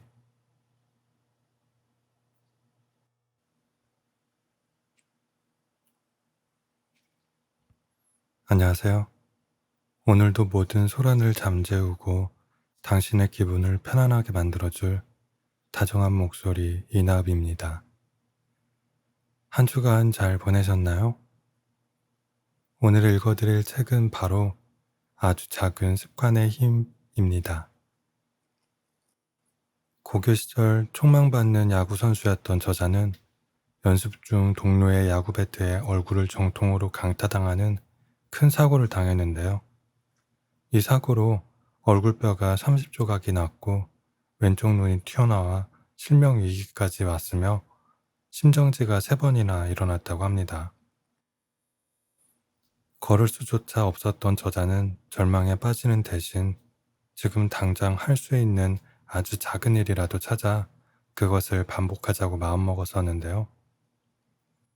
그 후 매일 걷기 연습을 해서 6개월 만에 운동을 할 수 있게 되었고 6년 후에는 대학 최고의 남자 선수가 되었습니다. 이 경험을 바탕으로 그는 자신을 인생의 나락에서 구해준 아주 작은 습관의 힘을 전 세계에 알리는 최고의 자기계발 전문가가 되어서 습관 하나로 인생을 변화시킬 수 있는 노하우를 이 책을 통해 알려주고 있습니다. 여러분들도 금연, 다이어트에서부터 탁월한 일의 성과를 이뤄내기까지 이 책을 통해서 매일 1%씩 좋은 습관을 만든다면 모두 얻을 수 있을 거예요. 그럼 아주 작은 습관의 힘 들으러 가보실까요? 평범했던 선수들은 어떻게 세계 최고가 되었을까? 2003년 어느 날 영국의 사이클 협회 브리티시 사이클링의 운명이 바뀌었다. 당시 조직위원회는 데이브 브레일스퍼드를 새 감독으로 영입했는데 그 전까지 무려 100년 동안 영국의 프로사이클 선수들은 평범한 수준이었다. 1908년 이후 영국은 올림픽에서 금메달을 단 1개 땄을 뿐이며 가장 큰 사이클 대회인 투르드 프랑스에서는 110년 동안 한 번도 우승을 하지 못했다. 심지어 유럽 최고의 사이클 제조업체 한 곳은 영국 선수들에게 사이클을 판매하는 것조차 거부했다. 혹시라도 영국 선수들이 자사 장비를 사용하는 걸 다른 나라 선수들이 볼지 모른다는 우려에서였다. 이러한 상황에서 새로 감독으로 부임한 브레일스퍼드는 예전 감독들과는 다른 전략을 구사해야만 했다. 그는 이 전략을 사소한 성과들의 총합이라고 불렀다. 이것은 모든 일에서 아주 미세한 발전을 추구한다는 의미다. 당신이 사이클을 탈 때 할 수 있는 모든 일을 다 잘게 쪼개서 생각해보고 딱 1%만 개선해보라. 그것들이 모이면 상당한 발전이 이루어질 것이다. 내 전략의 전반적인 원칙은 바로 이런 관점에 따라 세워졌다. 브레일스퍼드와 코치들은 그들의 사이클링 팀에 적용할 수 있는 아주 작은 일부터 하나씩 바꿔나갔다. 사이클 안장을 보다 편안하게 디자인하고 타이어는 접지력을 높이기 위해 알콜로 닦았다. 선수들에게는 전기로 체온을 올리는 오버쇼츠를 입혀 사이클을 타는 동안 이상적인 근육 온도를 유지하게 했고 몸에 생체 감지 센서들을 부착해 운동할 때 어떤 상황에서 어떤 생체적 반응이 일어나는지 파악했다. 선수들은 바람 부는 터널에서 다양한 소재의 옷을 입고 달렸으며 실외에서 연습할 때는 더 가볍고 공기역학적으로 디자인된 선수복으로 바꿔 입었다. 또한 브레일스퍼드는 신경 쓰지 않았던 부분에서 1%를 개선하고자 노력했다. 예를 들면 어떤 마사지 젤이 가장 빨리 근육을 회복시키는지 직접 테스트했으며 외과 의사를 고용해 각 선수들마다 가장 적합한 손 씻기 방법을 가르쳐 감기에 걸릴 확률을 낮추기도 했다. 각각의 선수들이 어떤 베개와 매트리스를 사용했을 때 숙면하는지도 일일이 파악했다. 심지어 팀 트럭 내부를 흰색으로 칠하기도 했는데 먼지들이 경기 전 세밀하게 조정된 사이클들에 들어가지 않도록 잘 보이게 칠한 것이었다. 이러한 사소한 조정들을 거친 결과는 상상 이상으로 빠르게 나타났다. 브레일스퍼드가 영입된 지 겨우 5년 만에 브리티시 사이클링 팀은 2008년 베이징 올림픽의 도로 사이클 및 트랙 사이클 경기에서 압도적인 경기력을 보였다. 전 종목을 통틀어 60%의 금메달을 석권한 것이다. 4년 후 런던 올림픽에서는 9개의 올림픽 신기록과 7개의 세계 신기록을 경신했다. 그리고 그해 브리들리 위긴스가 영국 사이클 역사상 최초로 투르 드 프랑스에서 우승했다. 그 다음 해부터 2015년, 2016년, 2017년까지는 같은 팀 소속 크리스토퍼 프룸이 우승을 거머쥐면서 영국 팀은 6년간 투르 드 프랑스에서 5번 우승하는 기염을 토했다. 2007년에서 2017년까지 10년 동안 영국 사이클 선수들은 세계 선수권 대회에서 178개의 메달을, 올림픽과 패럴림픽에서 66개의 금메달을, 투르 드 프랑스에서 5번 우승을 따냈다. 협회는 사이클 역사상 가장 성공적인 운영을 했다고 평가받았다. 어떻게 이런 일이 일어난 걸까? 평범했던 선수들이 어떻게 세계 최고의 선수들로 다시 태어난 걸까? 대단치 않아 보이는 차이들이 어떻게 최고의 성과로 이어진 걸까? 사소하고 작은 발전들은 어떻게 이토록 눈에 띄는 결과를 만들어내는 걸까? 그리고 우리는 이것을 삶에 어떻게 적용할 수 있을까? 매일 1%씩 달라졌을 뿐인데 어떤 중요한 순간은 과대평가되는 반면 매일 사소한 진전들은 과소평가되기 쉽다. 흔히 우리는 대단한 행위가 있어야만 성공할 수 있다고 확신한다. 살을 빼고 회사를 설립하고 책을 쓰고 챔피언십을 따내는 등 어떤 목표들을 이루려면 어마어마한 개선이 있어야 한다고 생각하며 자신을 압박한다. 1%의 성장은 눈에 띄지 않는다. 가끔은 전혀 알아차리지 못할 때도 있다. 하지만 이는 무척이나 의미 있는 일이다. 특히 장기적인 관점에서는 더욱 그렇다. 지극히 작은 발전은 시간이 흐르면 믿지 못할 만큼 큰 차이로 나타날 수 있다. 수학적으로 생각해보자. 1년 동안 매일 1%씩 성장한다면 나중에는 처음 그 일을 했을 때보다 37배 더 나아져 있을 것이다. 반대로 1년 동안 매일 1%씩 퇴보한다면 그 능력은 거의 제로가 되어 있을 것이다. 처음에는 작은 성과나 후퇴였을지라도 나중에는 엄청난 성과나 후퇴로 나타난다. 습관은 복리로 작용한다. 돈이 복리로 불어나듯이 습관도 반복이 되면서 그 결과가 곱절로 불어난다. 어느 날 어느 순간에는 아주 작은 차이여도 몇 달 몇 년이 지나면 그 영향력은 어마어마해질 수 있다. 2년, 5년, 10년 후를 생각해보라. 좋은 습관의 힘과 나쁜 습관의 대가는 현저한 차이를 드러낼 것이다. 그러나 매일 이것을 느끼고 감사하기엔 어려울 수도 있다. 우리는 작은 변화들을 무시한다. 그 순간에는 그리 중요하게 보이지 않기 때문이다. 지금 당장 돈을 조금 아낀다고 해서 백만장자가 되지는 않는다. 사흘 연속 체육관에 가도 멋진 몸이 만들어지진 않는다. 오늘 밤 1시간 동안 중국어를 공부해도 중국어로 말하지 못한다. 그저 아주 작은 변화가 있을 뿐. 그 결과는 당장 눈에 보이지 않는다. 그렇다 보니 우리는 쉽게 이전의 일상으로 돌아간다. 불행에도 변화는 느리게 일어난다. 우리는 곧 나쁜 습관으로 돌아간다. 오늘 정크푸드를 먹었다 해도 체중계 바늘이 바뀌진 않는다. 오늘 밤늦게까지 일하고 가족을 소홀히 한다고 해도 가족은 우리를 이해해준다. 오늘 할 일을 내일로 미뤄도 대개는 제 시간에 끝마치게 된다. 결심은 잊히기 쉽다. 하지만 좋지 못한 결심들, 사소한 실수들, 작은 변명들을 매일같이 반복하면서 1%씩 잘못을 계속 해나가면 이 작은 선택들은 해로운 결과들을 켜켜이 쌓아간다. 잘못 내디딘 한 발자국, 지금 1%의 퇴보가 조금씩 쌓여 결과적으로 문제가 발생한다. 습관이 가져오는 변화는 비행기 경로가 몇 도 바뀌는 것과 같다. 로스앤젤레스에서 뉴욕으로 비행한다고 생각해보자. 로스앤젤레스 공항을 출발한 조종사가 남쪽으로 단 3.5도만 경로를 조정해도 우리는 뉴욕이 아니라 워싱턴 DC에 착륙하게 된다. 비행기 앞머리가 단 몇 미터를 움직인 것처럼 작은 변화라고 해도 미국 전체를 가로질러 간다고 하면 결국 수백 킬로미터 떨어진 곳에 도달하는 것이다. 일상의 습관들이 아주 조금만 바뀌어도 우리의 인생은 전혀 다른 곳으로 나아갈 수 있다.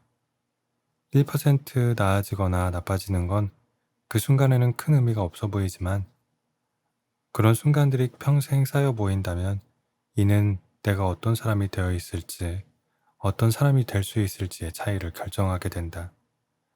성공은 일상적인 습관의 결과다. 우리의 삶은 한순간의 변화로 만들어지는 것이 아니다. 지금 당장 어떤 방법이 성공적이든 성공적이지 않든 그것이 중요하진 않다. 중요한 건 우리가 가지고 있는 습관이 성공으로 가는 경로에 있느냐는 것이다. 현재 일어난 결과보다 지금 어디에 서 있느냐가 훨씬 더 중요하다. 백만장자라고 해도 매달 버는 것보다 쓰는 게 더 많다면 나쁜 궤도에 있는 셈이다. 습관을 바꾸려고 노력하지 않는다면 결과는 좋게 나오지 않는다. 반대로 지금 파산했다 해도 매달 조금씩 저축하고 있다면 경제적 자립으로 가는 길 위에 서 있는 것이다. 비록 자신이 바라는 것보다 훨씬 느릴지라도 말이다. 결과는 그동안의 습관이 쌓인 것이다. 순자산은 그동안의 경제적 습관이 쌓인 결과다. 몸무게는 그동안의 식습관이 쌓인 결과이고 지식은 그동안의 학습 습관이 쌓인 결과다. 방 안의 잡동사니들은 그동안의 청소 습관이 쌓인 결과다. 우리는 우리가 반복해서 했던 일에 결과를 얻는다. 자신의 인생이 어디로 갈지 궁금한가? 자잘한 발전과 퇴보를 그래프로 그려보고 매일의 선택이 10년, 20년 후를 어떻게 그려나가는지 확인해보라. 당신은 매달 버는 것보다 덜 쓰는가? 매주 체육관에 가는가? 매일 책을 읽거나 새로운 것을 배우고 있는가? 이런 작은 분투가 우리의 미래를 규정한다. 시간은 성공과 실패 사이의 간격을 벌려놓는다. 우리가 어디에 시간을 들였든 그것은 복리로 증가한다. 좋은 습관은 시간을 내 편으로 만들지만 나쁜 습관은 시간을 적으로 만든다. 습관은 양날의 검이다. 좋은 습관은 우리를 성장시키지만 나쁜 습관은 우리를 쓰러뜨린다. 그래서 매일 하는 일들 하나하나가 중요하다. 습관이 어떻게 작용하고 또 어떻게 해야 우리가 좋아하는 것들로 삶을 채워나갈 수 있는지 알아야 위험한 칼날을 피할 수 있다. 긍정적인 습관, 생산성을 높인다. 한 가지 일을 더 잘하게 되는 것은 자신의 커리어에서 대단히 중요한 일이다. 이때 기존의 업무를 자동적으로 처리하거나 새로운 기술을 습득하면 다른 작은 성공을 이루는 데 큰 도움이 된다. 고민 없이 자동적으로 처리할 수 있는 일이 늘어날수록 뇌는 다른 영역에 관심을 줄 수 있는 여유가 생긴다. 부정적인 습관, 스트레스가 쌓인다. 교통체증으로 인한 스트레스, 양육의 중압감, 생계 걱정, 고혈압에 대한 우려같이 일반적인 스트레스 유발 요인들은 평소에 감당할 수 있는 것들이다. 하지만 이런 작은 스트레스들이 수년간 쌓이면 건강에 심각한 문제가 생길 수 있다. 긍정적인 습관, 지식을 쌓는다. 새로운 개념 하나를 배운다고 당장 천재가 되진 않지만 공부를 꾸준히 하는 것은 변화를 가져올 수 있다. 우리가 읽는 책 한 권은 새로운 지식을 알려줄 뿐만 아니라 과거의 생각들을 새롭게 볼 수 있는 다른 시각을 열어준다. 워런 버핏은 말했다. 지식은 복리로 쌓인다. 부정적인 습관, 부정적인 생각에 빠진다. 스스로를 가치없고 어리석고 못생겼다고 생각할수록 자신의 인생 역시 그런 방향으로 길들이게 된다. 생각의 함정에 빠지는 것이다. 다른 사람들에 대해 생각하는 방식도 마찬가지다. 사람들은 원래 불공정하다거나 이기적이라고 생각하는 편견에 빠지면 어디서나 그런 사람들을 만나게 된다. 더 나은 관계를 맺는다. 우리가 다른 사람들에게 한 행동은 그대로 자신에게 돌아온다. 우리가 도움을 주고 살수록 우리에게 도움을 주고 싶어 하는 사람들도 늘어난다. 한 사람 한 사람과 좀 더 나은 관계를 형성한다면 시간이 지남에 따라 인맥이 넓어지고 더 끈끈한 유대관계를 맺을 수 있다. 부정적인 습관, 분노를 터뜨린다. 폭동, 시위, 대규모 집회 등은 단일한 사건으로 유발되는 경우가 거의 없다. 장기간에 걸쳐 벌어진 사소한 차별들이 서서히 증폭되다가 결국에는 지푸라기 하나로 분노가 들불처럼 번질 수 있다. 낙담의 골짜기를 견뎌라. 지금 앞에 있는 테이블에 얼음덩어리가 하나 있다고 해보자. 숨을 내쉬면 하얀 김이 보일 정도로 방은 춥다. 현재는 영하 4도 정도지만 방은 서서히 따뜻해지고 있다. 영하 4도, 영하 3도, 영하 2도. 아직 테이블에는 얼음덩어리가 있다. 영하 1도. 여전히 아무 일도 일어나지 않는다. 0도가 된다. 얼음이 녹기 시작한다. 온도는 그전까지도 계속 올랐지만 변화가 없어 보였다. 그러나 영하 1도에서 1도가 더 오르자 거대한 변화가 나타나기 시작한다. 이처럼 중대한 돌파구의 순간이란 대개 이전의 수많은 행위들이 쌓이고 쌓인 결과다. 이런 것들이 잠재되어 있었던 힘을 발휘해 주요 변화를 일으킨다. 이런 패턴은 어디서나 나타난다. 암 종양은 80% 성장할 때까지 발견되지 않고 퍼져나가다가 한 달 만에 신체 전체를 점령한다. 대나무는 처음 5년간 땅속 광범위한 지역에 걸쳐 뿌리를 내리는 동안에는 거의 눈에 띄지 않지만 이후 6주 만에 지상 30m 높이로 자라난다. 습관 역시 대부분 중대한 한계점에 도달해서 새로운 성과를 보이기 전까지는 아무 차이가 없는 것처럼 보인다. 과정 초기와 중기에는 이른바 낙담의 골짜기가 존재한다.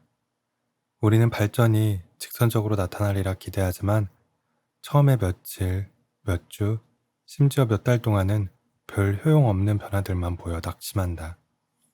뭔가 해낼 수 있다고 느껴지지 않고 계속해서 과정들이 축적되고 있음에도 결과는 아직 저 멀리에 있다. 꾸준한 습관을 세우기 어려운 이유는 여럿 있지만 이런 과정의 어려움도 그중 하나다. 변화는 극히 작고 눈에 보이는 결과는 없으니 쉽게 그만두는 것이다. 보통 우리는 한 달 동안 매일 달리기를 했는데 왜 몸에 변화가 없지? 라고 생각한다. 한번 이런 생각이 들면 좋은 습관을 한쪽으로 밀어버리기 쉽다. 하지만 의미 있는 차이를 만들어내고 싶다면 정체기, 그러니까 여기서 잠재력 잠복기라고 부르는 기간을 돌파할 때까지 습관을 유지해야 한다. 좋은 습관을 세우느라 또는 나쁜 습관을 버리느라 고군분투하고 있다면 이는 진전이 없는 게 아니라 아직 잠재력 잠복기를 넘어서지 못한 것일 뿐이다. 열심히 하는데 성과가 없다고 불평하는 건 온도가 영하 4도에서 영하 1도까지 올라가는 동안 왜 얼음이 녹지 않느냐고 불평하는 것과 같다. 노력은 결코 헛되지 않다. 쌓이고 있다. 모든 일은 0도가 되어야 일어난다. 마침내 잠재력 잠복기를 돌파하고 나면 모르는 사람들은 하룻밤 사이에 성공했다고 말할 것이다. 세상은 그 모든 과정이 아니라 가장 극적인 사건만 본다. 하지만 자신은 얼마나 오랫동안 그 일을 해왔는지 안다. 한 발자국도 나아가지 못할 것 같을 때도 계속 밀어붙여서 결국에는 오늘이 만들어졌음을 안다. 이는 지각 변동에도 비유할 수 있다. 두 개의 지질판이 수백 년간 서서히 맞비벼지면서 충돌 위험도 서서히 쌓여간다. 그러다 어느 날 수년간 일어났던 것과 똑같은 일이 한 번 더 일어나는데 이때 어마어마한 충돌이 일어난다. 지진이 발생하는 것이다. 변화는 수년에 걸쳐 진행되다가 어느 한순간에 일어난다. 무엇이든 숙련되기까지는 인내심이 필요하다. NBA 역사상 가장 성공한 팀이었던 샌 안토니오 스퍼스는 라커룸에 사회 개혁가 야콥 리스의 말을 걸어두었다. 세상이 날 외면했다고 여겨질 때 나는 석공을 찾아간다. 석공이 100번 망치를 내려치지만 돌에는 금조차 가지 않는다. 101번째 내려치자 돌이 둘로 갈라진다. 나는 그 마지막 타격으로 돌이 갈라진 게 아님을 알고 있다. 그건 그 전에 계속 내리친 일들의 결과다. 거대한 사건은 모두 작은 시작에서 비롯된다. 습관이라는 씨앗, 각각은 하나의 사소한 결정이다. 하지만 이런 결정이 반복되면 습관의 씨앗은 싹을 틔우고 튼튼하게 자라난다. 뿌리가 스스로 자리를 잡고 가지가 뻗어나온다. 나쁜 습관을 깨부수는 작업은 우리들 내부에 박힌 단단한 오크나무를 뿌리째 뽑는 일과 같다. 좋은 습관을 세우는 작업은 하루 한 번 섬세한 꽃을 피우는 일과 같다. 잠재력 잠복기에서 살아남고 그것을 돌파할 수 있을 만큼 오랜 시간 동안 습관을 유지하게 해주는 것은 무엇일까? 왜 누군가는 원치 않는 습관들로 되돌아가고 누군가는 좋은 습관들을 계속해서 그 결과를 누릴 수 있는 것일까? 목표 따윈 쓰레기통에 던져버리기. 흔히 몸매를 가꾸든 회사를 운영하든 걱정을 덜하고 더욱 편안하게 지내는 것이든 원하는 것을 얻으려면 구체적이고 실행 가능한 목표를 세워야 한다고 말한다. 나 역시 습관에 대해 오랫동안 이런 관점에서 접근했다. 습관 하나하나는 곧 도달해야 할 구체적인 목표였다. 원하는 학교 성적, 체육관에 들고자 하는 역기 무게, 사업을 해서 얼마를 벌어야 하는지를 목표로 설정했다. 하지만 그런 목표들 중에서 성공한 것은 극히 일부분이었고 대부분 실패했다. 나는 내가 얻어낸 결과들이 처음에 세웠던 목표와는 거의 관계가 없고 사실 모든 것은 시스템에 달려있다는 것을 깨달았다. 시스템과 목표의 차이는 무엇일까? 만화 딜버트의 작가 스콧 애덤스의 표현에 따르면 목표는 우리가 얻어내고자 하는 결과이며 시스템은 그 결과로 이끄는 과정이다. 감독의 목표는 챔피언십을 획득하는 것이다. 그렇다면 시스템은 선수들을 선발하는 방식, 코치들을 다루는 방식, 실행하는 방식이다. 기업가의 목표는 수백만 달러짜리 사업을 세우는 것이다. 그렇다면 시스템은 제품이나 서비스에 대한 아이디어를 테스트하는 법, 직원을 고용하는 법, 마케팅 캠페인을 하는 방법이다. 악기 연주자의 목표는 새로운 곡을 연주하는 것이다. 그렇다면 시스템은 몇 번 연습할 것인가, 어떻게 틀을 깨고 다른 방식으로 연주할 것인가, 배운 내용을 어떻게 나만의 것으로 소화할 것인가가 된다. 자, 이제 흥미로운 질문을 해보자. 목표를 완전히 무시하고 오직 시스템에만 집중한다면 그래도 성공할까?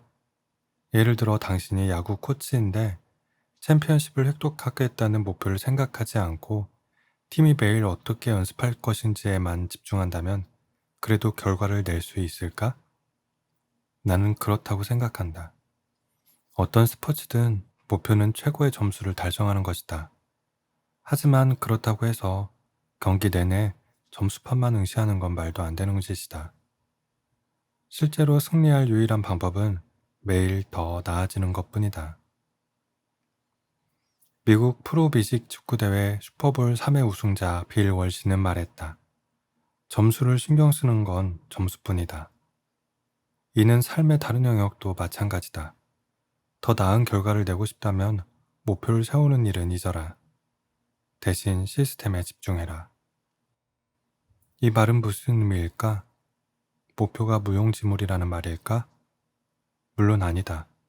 목표는 방향을 설정하는 데 필요하며 시스템은 과정을 제대로 해나가는 데 필요하다. 그러나 목표를 생각하느라 너무 많은 시간을 들이고 시스템을 고안하는 데는 시간을 투자하지 않을 때 문제가 발생한다. 문제 1. 성공한 사람도 성공하지 못한 사람도 목표는 같다. 목표 설정에 집중하다 보면 심각한 승자 편향적 사고에 매몰될 수 있다. 우리는 승리한 사람들에게 집중한다. 야심찬 목표가 그들의 성공을 이끌었다고 추측하는 실수를 범하고 누구나 목표를 가지고 있지만 모두가 성공한 것은 아니라는 사실을 간과한다. 올림픽에 출전한 선수 모두가 금메달을 원한다. 입사 지원자 모두가 구직을 원한다. 성공한 사람도 성공하지 못한 사람도 목표는 같다. 목표는 승자와 패자를 가르는 차이가 될 수 없다. 영국 사이클 선수들을 최고의 선수로 만든 것은 투르 드 프랑스 우승이라는 목표가 아니었다. 그들은 그전에도 매년 투르 드 프랑스 우승을 바랐을 것이다. 다른 프로팀들도 마찬가지였을 것이다. 목표는 늘 거기에 있었다. 결과에 차이가 생긴 건 지속적으로 작은 개선들을 만들어내는 시스템을 시행한 것, 그뿐이다. 목표 2. 목표 달성은 일시적 변화일 뿐이다. 지저분한 방 안에 있다고 생각해보라. 방을 치우기로 목표를 세운다. 그리고 당장 청소하는 데 필요한 에너지를 끌어올려 방을 치웠다. 하지만 대충대충 청소하거나 뭐든 잘 버리지 못하는 사람이라면 방은 또 지저분해질 것이다. 그리고 다시 새로이 쌓인 잡동사니 더미들을 보며 치워야겠다는 의지가 활활 타오를 것이다. 이렇듯 계속 같은 결과가 나타난다는 것은 이런 결과의 배경이 된 시스템을 바꾸지 못했기 때문이다. 원인을 다루지 않고 증상만을 추여한 것이다. 목표를 달성하는 것은 우리 인생의 한순간을 변화시킬 뿐이다. 이는 개성과는 다르다. 우리는 결과를 바꿔야 한다고 생각하지만 사실 그 결과는 문제가 아니다. 진짜로 해야 할 일은 결과를 유발하는 시스템을 바꾸는 것이다. 결과 수준에서 문제를 해결하려고 하면 이는 임시 방편일 뿐이다. 영원히 개선하고자 한다면 결과가 아니라 시스템 단계에서 문제를 해결해야 한다. 입력값을 고쳐야 결과값이 바뀐다. 목표 3. 목표는 행복을 제한한다. 목표 뒤에는 이런 가정이 내포되어 있다. 목표에 도달하면 행복해질 거야. 목표를 우선으로 생각하는 태도의 문제는 다음 표지판에 도달할 때까지 행복을 계속 미룬다는 것이다. 나는 수없이 이런 함정에 빠져 내가 뭘 하는지 잊곤 했다. 수년 동안 나에게 행복이란 미래에 있는 것이었다.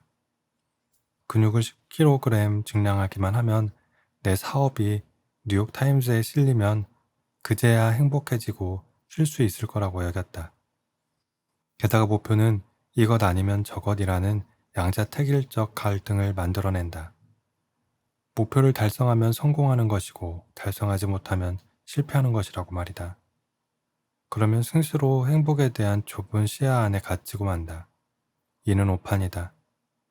실제 삶의 행로는 우리가 마음속으로 정해놓은 여정과 정확히 일치하지 않는다. 성공으로 가는 길은 수없이 많다. 굳이 하나의 시나리오에만 자신의 길을 맞출 이유는 없다. 시스템 우선주의는 그 해독제를 제공한다.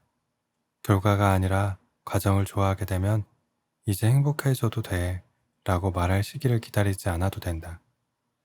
시스템이 작동하고 있다면 어느 때건 만족할 수 있기 때문이다. 시스템은 우리가 처음 상상했던 한 가지 결과가 아니라 다양한 형태로 성공할 수 있게 해준다. 문제 4. 목표와 장기적 발전은 다르다. 마지막으로 목표 중심적 사고방식은 요요 현상을 불러올 수 있다. 달리기 선수들은 경기가 있으면 몇 달 동안 열심히 운동한 끝에 결승선을 통과한다. 그리고 당분간은 훈련을 멈춘다. 이미 끝난 경기는 더 이상 동기를 자극하지 않는 것이다. 특정한 목표를 이루기 위해 노력했다면 그것을 달성한 뒤에 무엇이 남아 우리를 앞으로 나아가게 할까? 이 때문에 많은 사람이 목표를 달성하고 나면 과거의 습관으로 쉽게 돌아가곤 한다. 목표 설정의 목적은 게임에서 이기는 것이다. 반면 시스템 구축의 목적은 게임을 계속 해나가는 것이다. 장기적으로 발전하기 위해서는 목표 설정보다는 시스템을 구축해야 한다. 성취하는 것이 아니라 계속해서 개선하고 발전해 나가는 순환고리를 만드는 것이다. 즉, 과정에 전념하는 것이 발전을 결정한다.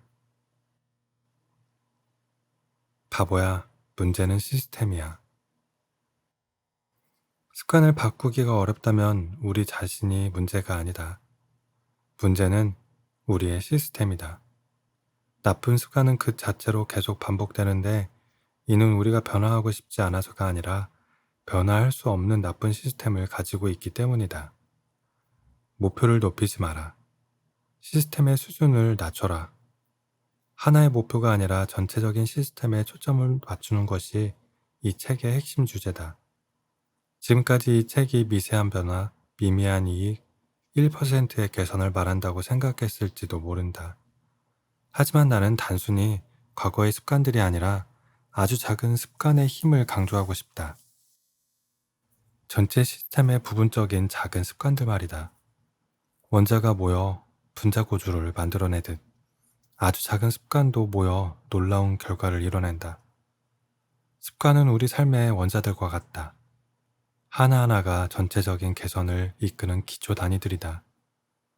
이런 자잘한 일상의 행위들은 대수롭지 않아 보이지만 하나하나 쌓아나가면 초기에 투자한 비용을 훨씬 웃도는 수준으로 커져서 거대한 승리의 연료가 된다. 그것들은 작지만 강하다. 장기적인 실행 또는 일상적인 행동들은 작고 실행하기 쉬울 뿐 아니라 강력한 힘을 내는 근원이다. 시스템의 한 구성 요소로 종합적 성장을 이끈다. 무엇이든 쉽게, 재밌게, 단순하게. 1898년 심리학자 에드워드 손다이크는 습관이 형성되는 방식과 인간의 행동 규칙들을 근본적으로 이해하기 위한 실험을 했다. 그는 퍼즐 상자 안에 고양이들을 한 마리씩 집어넣었다. 퍼즐 상자는 상자에 설치된 줄을 잡아당기거나 레버를 누르거나 플랫폼을 밟는 등 어떤 행동을 하면 문을 통해 밖으로 나올 수 있게끔 설계된 것이다. 손다이크가 고양이를 넣은 상자 안에는 레버가 있었다. 그것을 누르면 상자 한쪽에 있는 문이 열리고 고양이는 상자 밖으로 나와 음식이 담긴 그릇을 향해 달려갈 수 있었다.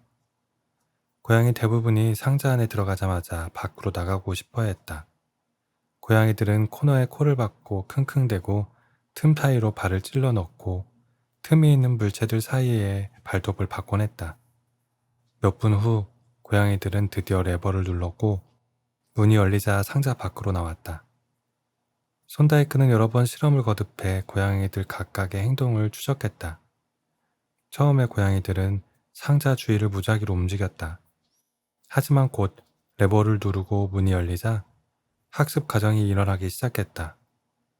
시간이 지날수록 고양이들은 레버를 누르는 행동이 상자를 탈출해서 음식을 먹을 수 있는 보상행위와 연관이 있다는 것을 학습했다.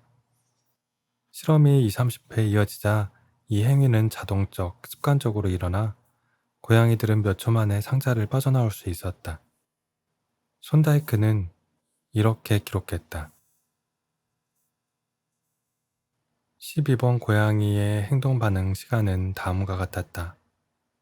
160초, 30초, 90초, 60초, 15초, 28초, 20초, 30초, 22초, 11초, 15초, 20초, 12초, 10초, 14초, 8초, 8초, 5초, 10초, 8초, 6초, 6초, 7초. 처음 3번의 실험에서 이 12번 고양이는 탈출하는데 평균 1.5분이 걸렸다.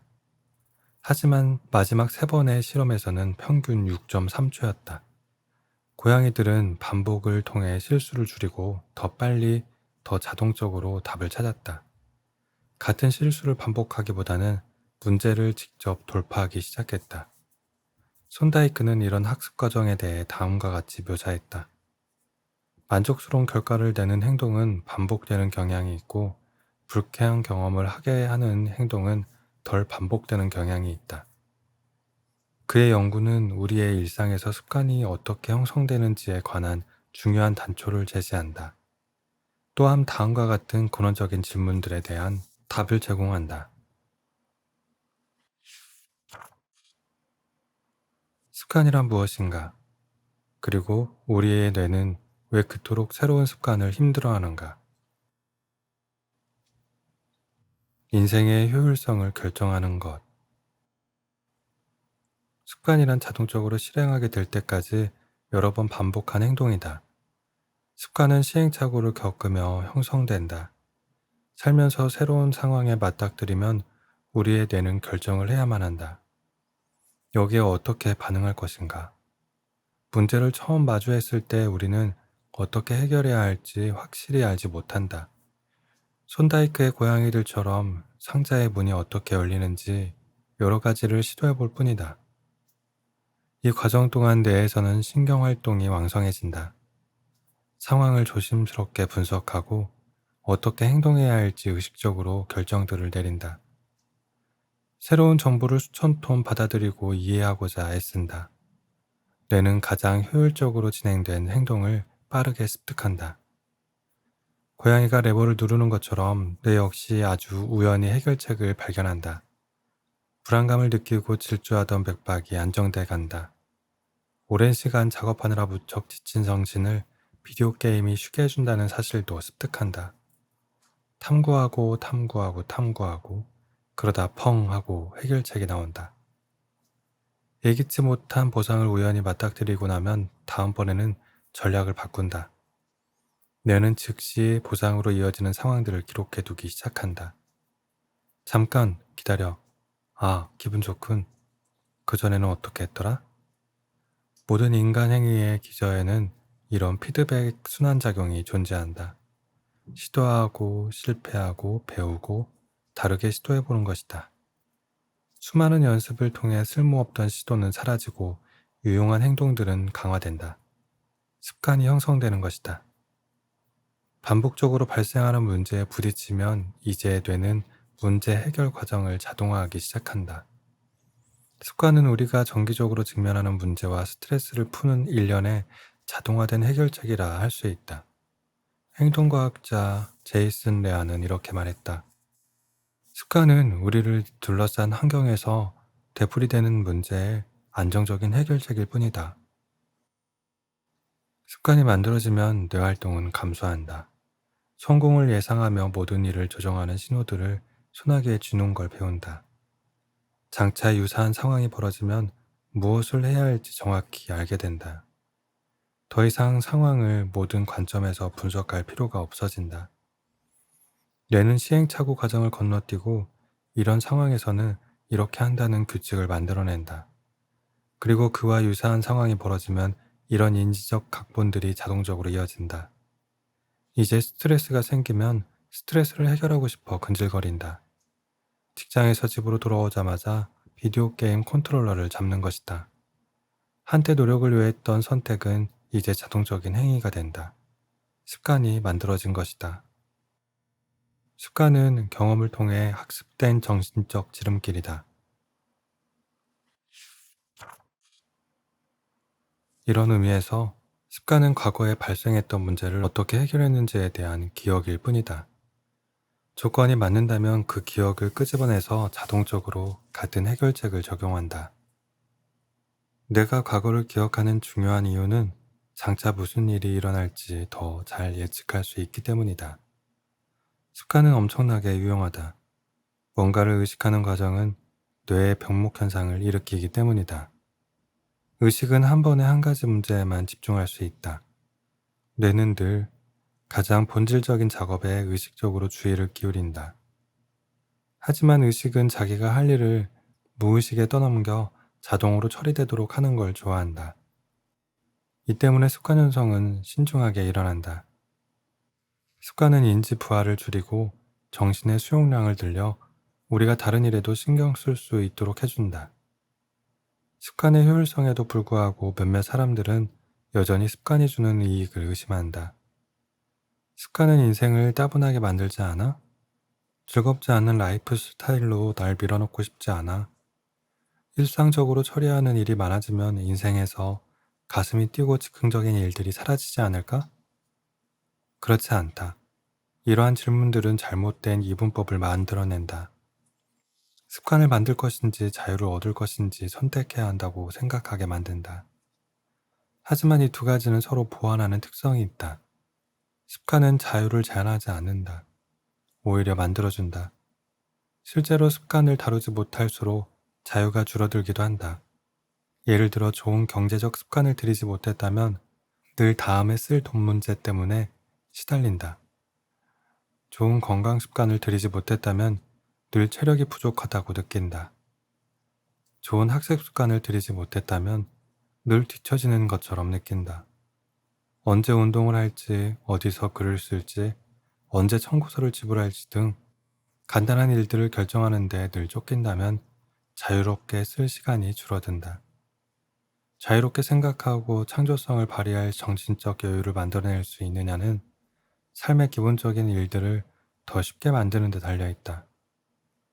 반대로 습관을 조정하고 삶의 기본적인 일들을 더 쉽게 만들었다면 우리의 마음은 새로운 도전들을 포착하고 다음에 벌어질 문제들을 해결하는데 더 자유로워진다.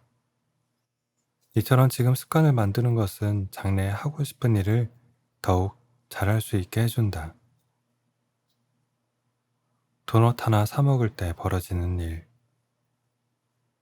습관을 세우는 과정은 신호, 열망, 반응, 보상이라는 네 가지 단계로 간단하게 나눌 수 있다.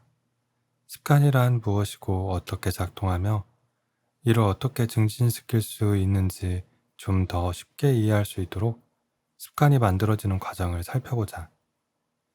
이 패턴은 모두 습관의 중추로 우리의 뇌는 매 순간 똑같은 순서로 단계를 밟아나간다.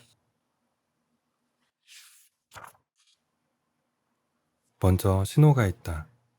신호는 뇌가 행동을 시작하게끔 자극한다. 여기에는 보상이 예상되는 정보가 약간 있다. 선사시대의 우리 조상들은 음식, 물, 성적 행위 같은 주요 보상이 있는 곳을 암시하는 신호에 주의를 집중했다. 오늘날 우리는 돈이나 명예, 권력, 지위, 칭찬과 인정, 사랑과 우정, 만족감 같은 2차적인 보상이 예측되는 신호를 찾아내는데 대부분의 시간을 보낸다. 우리의 정신은 보상이 어디 있는지 단서를 찾기 위해 끊임없이 외적 환경을 분석한다. 신호는 보상에 가까워지는 첫 번째 지표이기 때문에 이는 열망으로 이어진다. 열망은 두 번째 단계로 모든 습관 뒤에 있는 동기적 힘이다. 동기나 욕망, 즉 변화하고자 하는 열망이 없다면 행동할 이유도 존재하지 않는다. 우리가 열망하는 것은 습관 그 자체가 아니라 그것이 가져올 변화다. 우리는 담배에 피우는 것이 아니라 그것이 주는 안정감을 열망한다. 칫솔질이 아니라 입안을 청결히 하기 위해 동기가 발생한다. 그냥 텔레비전을 켜고 싶은 것이 아니라 놀고 싶어서 켜는 것이다. 모든 열망은 내적 상태를 변화시키고자 하는 욕구와 연결되어 있다. 이는 무척이나 중요한 부분으로 나중에 더 상세하게 논의할 것이다. 열망은 사람마다 다르다. 이론상 어떤 신호가 열망을 끄집어낼 수 있지만 실제로 누구나 같은 신호에 동기가 생기지는 않는다. 도박사에게는 슬롯머신 소리가 강한 욕망을 불러일으킬 수 있다. 하지만 일부 도박사들에게는 그런 촉매가 카지노의 딸랑거리는 소리나 차윤벨 소리 같은 배경 소음일 수도 있다. 신호는 해석되기 전까지는 아무 의미가 없다. 관찰자의 생각, 느낌, 감정은 신호가 열망으로 변환된 것이다. 세 번째 단계는 반응이다. 반응은 우리가 수행한 실제 습관으로 생각이나 행동을 형성할 수 있다. 또한 반응은 우리에게 동기가 일어나는 방식과 그 행동에 대한 저항 정도에 따라 달라진다. 어떤 행위를 할 때 생각보다 훨씬 큰 육체적, 정신적 노력이 필요하다면 우리는 그 일을 하지 않게 된다. 반응은 능력에 따라 달라지기도 한다. 단순하게 들리겠지만 습관은 내게 그 일을 처리할 능력이 있는 경우에만 형성될 수 있다. 농구를 하면서 덩크슛을 넣고 싶다고 해도 작은 키 때문에 골대에 닿을 만큼 점프할 수 없다면 그건 운이 없다고 봐야 한다. 마지막으로 반응은 보상을 가져다 준다. 보상은 습관의 최종 목표다. 신호는 보상을 알아차리는 일에 관한 것이다. 열망은 보상을 원하는 일에 관한 것이다. 반응은 보상을 얻어내는 일이다. 우리는 두 가지 목적에서 보상을 추구한다. 첫째, 보상에 만족한다. 둘째, 보상을 통해 배운다. 보상의 첫 번째 목적은 열망을 충족시키는 것이다. 그렇다. 보상은 그 자체로 이득을 제공한다. 음식이나 물은 살아남는 데 필요한 에너지를 전달한다. 승진은 더 많은 돈과 높은 지위를 가져온다. 멋진 몸을 만드는 것은 건강과 데이트의 가능성을 높인다. 하지만 더 즉각적으로 보상은 먹을 것이나 사회적 지위, 인정에 대한 우리의 열망을 충족시킨다. 최소한 한순간이라도 보상은 만족감을 제공하고 열망을 줄인다. 둘째, 우리는 보상을 통해 어떤 행위가 미래에 기억할 만한 가치가 있는지 배운다. 우리의 뇌는 보상 탐지기다. 살아가는 동안 우리의 감각신경 시스템은 우리의 욕망을 충족시키고 기쁨을 가져다 줄 행위를 끊임없이 탐색한다. 기쁨이나 실망은 뇌가 유용한 행위와 쓸모없는 행위를 구분하도록 돕는 피드백 메커니즘의 일부다. 보상은 피드백 순환을 끝내고 습관 사이클을 완성한다. 어떤 행동이든 내 단계 중 하나라도 충족시키지 못하면 습관이 되지 않는다. 신호를 제거하면 습관이 단계로 들어가지 않는다. 열망이 감소하면 동기부여가 부여되지 않는다. 반응이 어려우면 그 행동을 할 수가 없다. 보상이 욕구를 충족시키지 못하면 나중에 그 일을 다시 할 이유가 없다. 첫 세 단계가 없다면 행동은 일어나지 않는다. 네 단계 모두 없다면 행동은 반복되지 않는다. 요건대 신호는 열망을 촉발하고 열망은 반응의 동기가 되며 반응은 보상을 제공하고 보상은 열망을 충족시키며 이는 신호와 관계가 있다. 이 네 단계는 신경학적 피드백 순환, 즉 신호, 열망, 반응, 보상 체계를 형성하며 궁극적으로 자동화된 습관을 만들어준다. 이 사이클을 습관 순환이라고 한다. 이 네 단계는 이따금 일어나는 것이 아니라 우리가 살아있는 매 순간 작동하고 활성화되는 끝없는 피드백 순환골이다. 물론 지금 이 순간에도 일어나고 있다. 뇌는 지속적으로 환경을 살펴보고 다음에 일어날 일을 예측하고 다른 반응들을 시도하고 결과에서 배운다. 전체 과정은 찰나에 이루어지며 우리는 이전 과정을 거치지 않고 모든 것을 자신도 모르는 사이에 다시 반복한다. 또한 이는 크게 두 가지 국면으로 쪼갤 수 있다. 문제 국면과 해결 국면이다. 문제 국면은 신호와 열망 단계로 변화의 필요성을 깨닫는 때다. 해결 국면은 반응과 보상 단계로 행동을 시도하고 열망하던 변화가 일어나는 때다. 모든 행동은 문제를 해결하는 열망으로 생긴다. 때로 문제는 우리가 뭔가 좋은 것을 알아차리고 얻어내고 싶을 때나 고통을 경감시키고 싶을 때 발생한다. 어느 쪽이든 습관의 목적은 직면한 문제를 해결하는 것이다. 실제 삶에서 이를 살펴보자. 어두운 방 안으로 걸어 들어가 전등 스위치를 켰다고 해보자.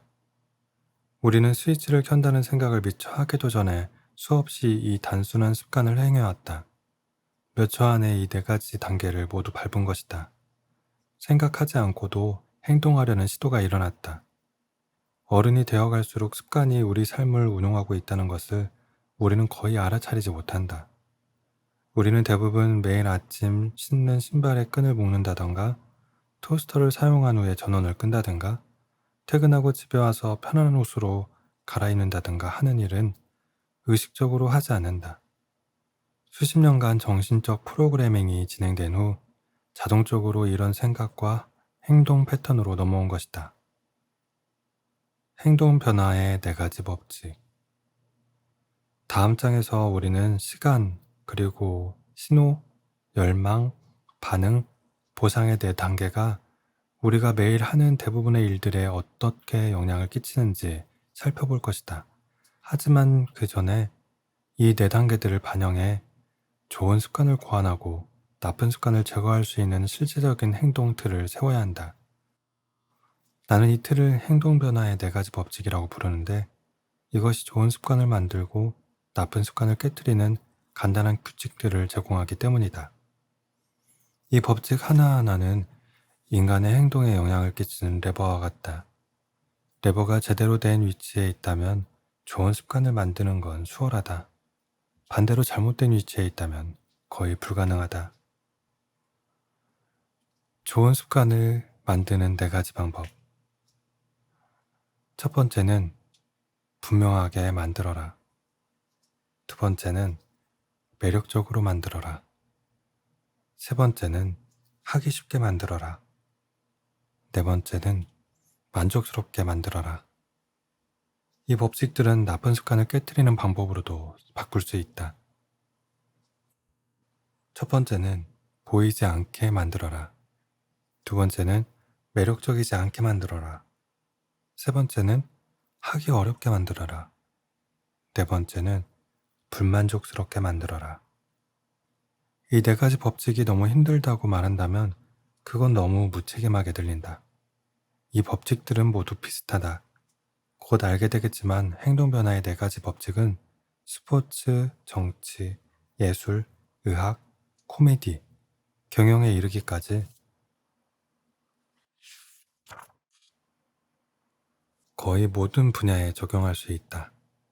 이 법칙들은 어떤 도전에 맞닥뜨려도 이용할 수 있다. 습관마다 각기 다른 전략이 필요하진 않다. 행동을 변화시키고 싶다면 다음과 같은 간단한 질문을 해보라. 첫째, 어떻게 그것을 분명하게 만들 수 있을까? 둘째, 어떻게 그것을 매력적으로 만들 수 있을까? 셋째, 어떻게 그것을 하기 쉽게 만들 수 있을까?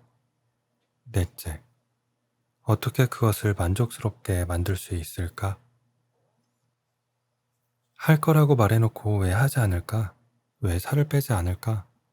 왜 담배를 끊지 않았을까? 왜 연금저축을 하지 않았을까? 왜 재테크를 시작하지 않았을까? 왜 중요한 줄 알면서 할 시간을 내지 않았을까? 한 번이라도 이렇게 자문해 본 적이 있는가? 이런 질문에 대한 답은 위 네 가지 법칙 어디서든 찾을 수 있다. 좋은 습관을 만들고 나쁜 습관은 버리는 핵심은 이 기초 법칙들을 이해하고 자신의 특성에 맞춰 적용하는 방법을 아는 것이다. 어떤 목표라도 본성에 위배되면 실패할 수밖에 없다. 습관은 각자의 인생에 존재하는 시스템에 따라 다르게 형성된다. 이제는 이 법칙들을 하나씩 살펴볼 것이다. 그리고 좋은 습관을 자연스럽게 형성하고 나쁜 습관들을 버리는 시스템을 만드는 과정에서 이 법칙들을 어떻게 이용할지 설명할 것이다. 요약하자면 습관은 자동적으로 실행될 때까지 여러 번 반복한 행동이다. 습관의 궁극적인 목적은 적은 에너지와 노력으로 인생의 문제들을 해결하는 것이다. 모든 습관은 신호, 열망, 반응, 보상의 네 단계의 피드백 순환으로 쪼개어 살펴볼 수 있다. 행동 변화의 네 가지 법칙은 더 나은 습관을 만드는 데 이용할 수 있는 규칙이다. 첫째, 분명하게 만들어라. 둘째, 매력적으로 만들어라. 셋째, 하기 쉽게 만들어라. 넷째, 만족스럽게 만들어라.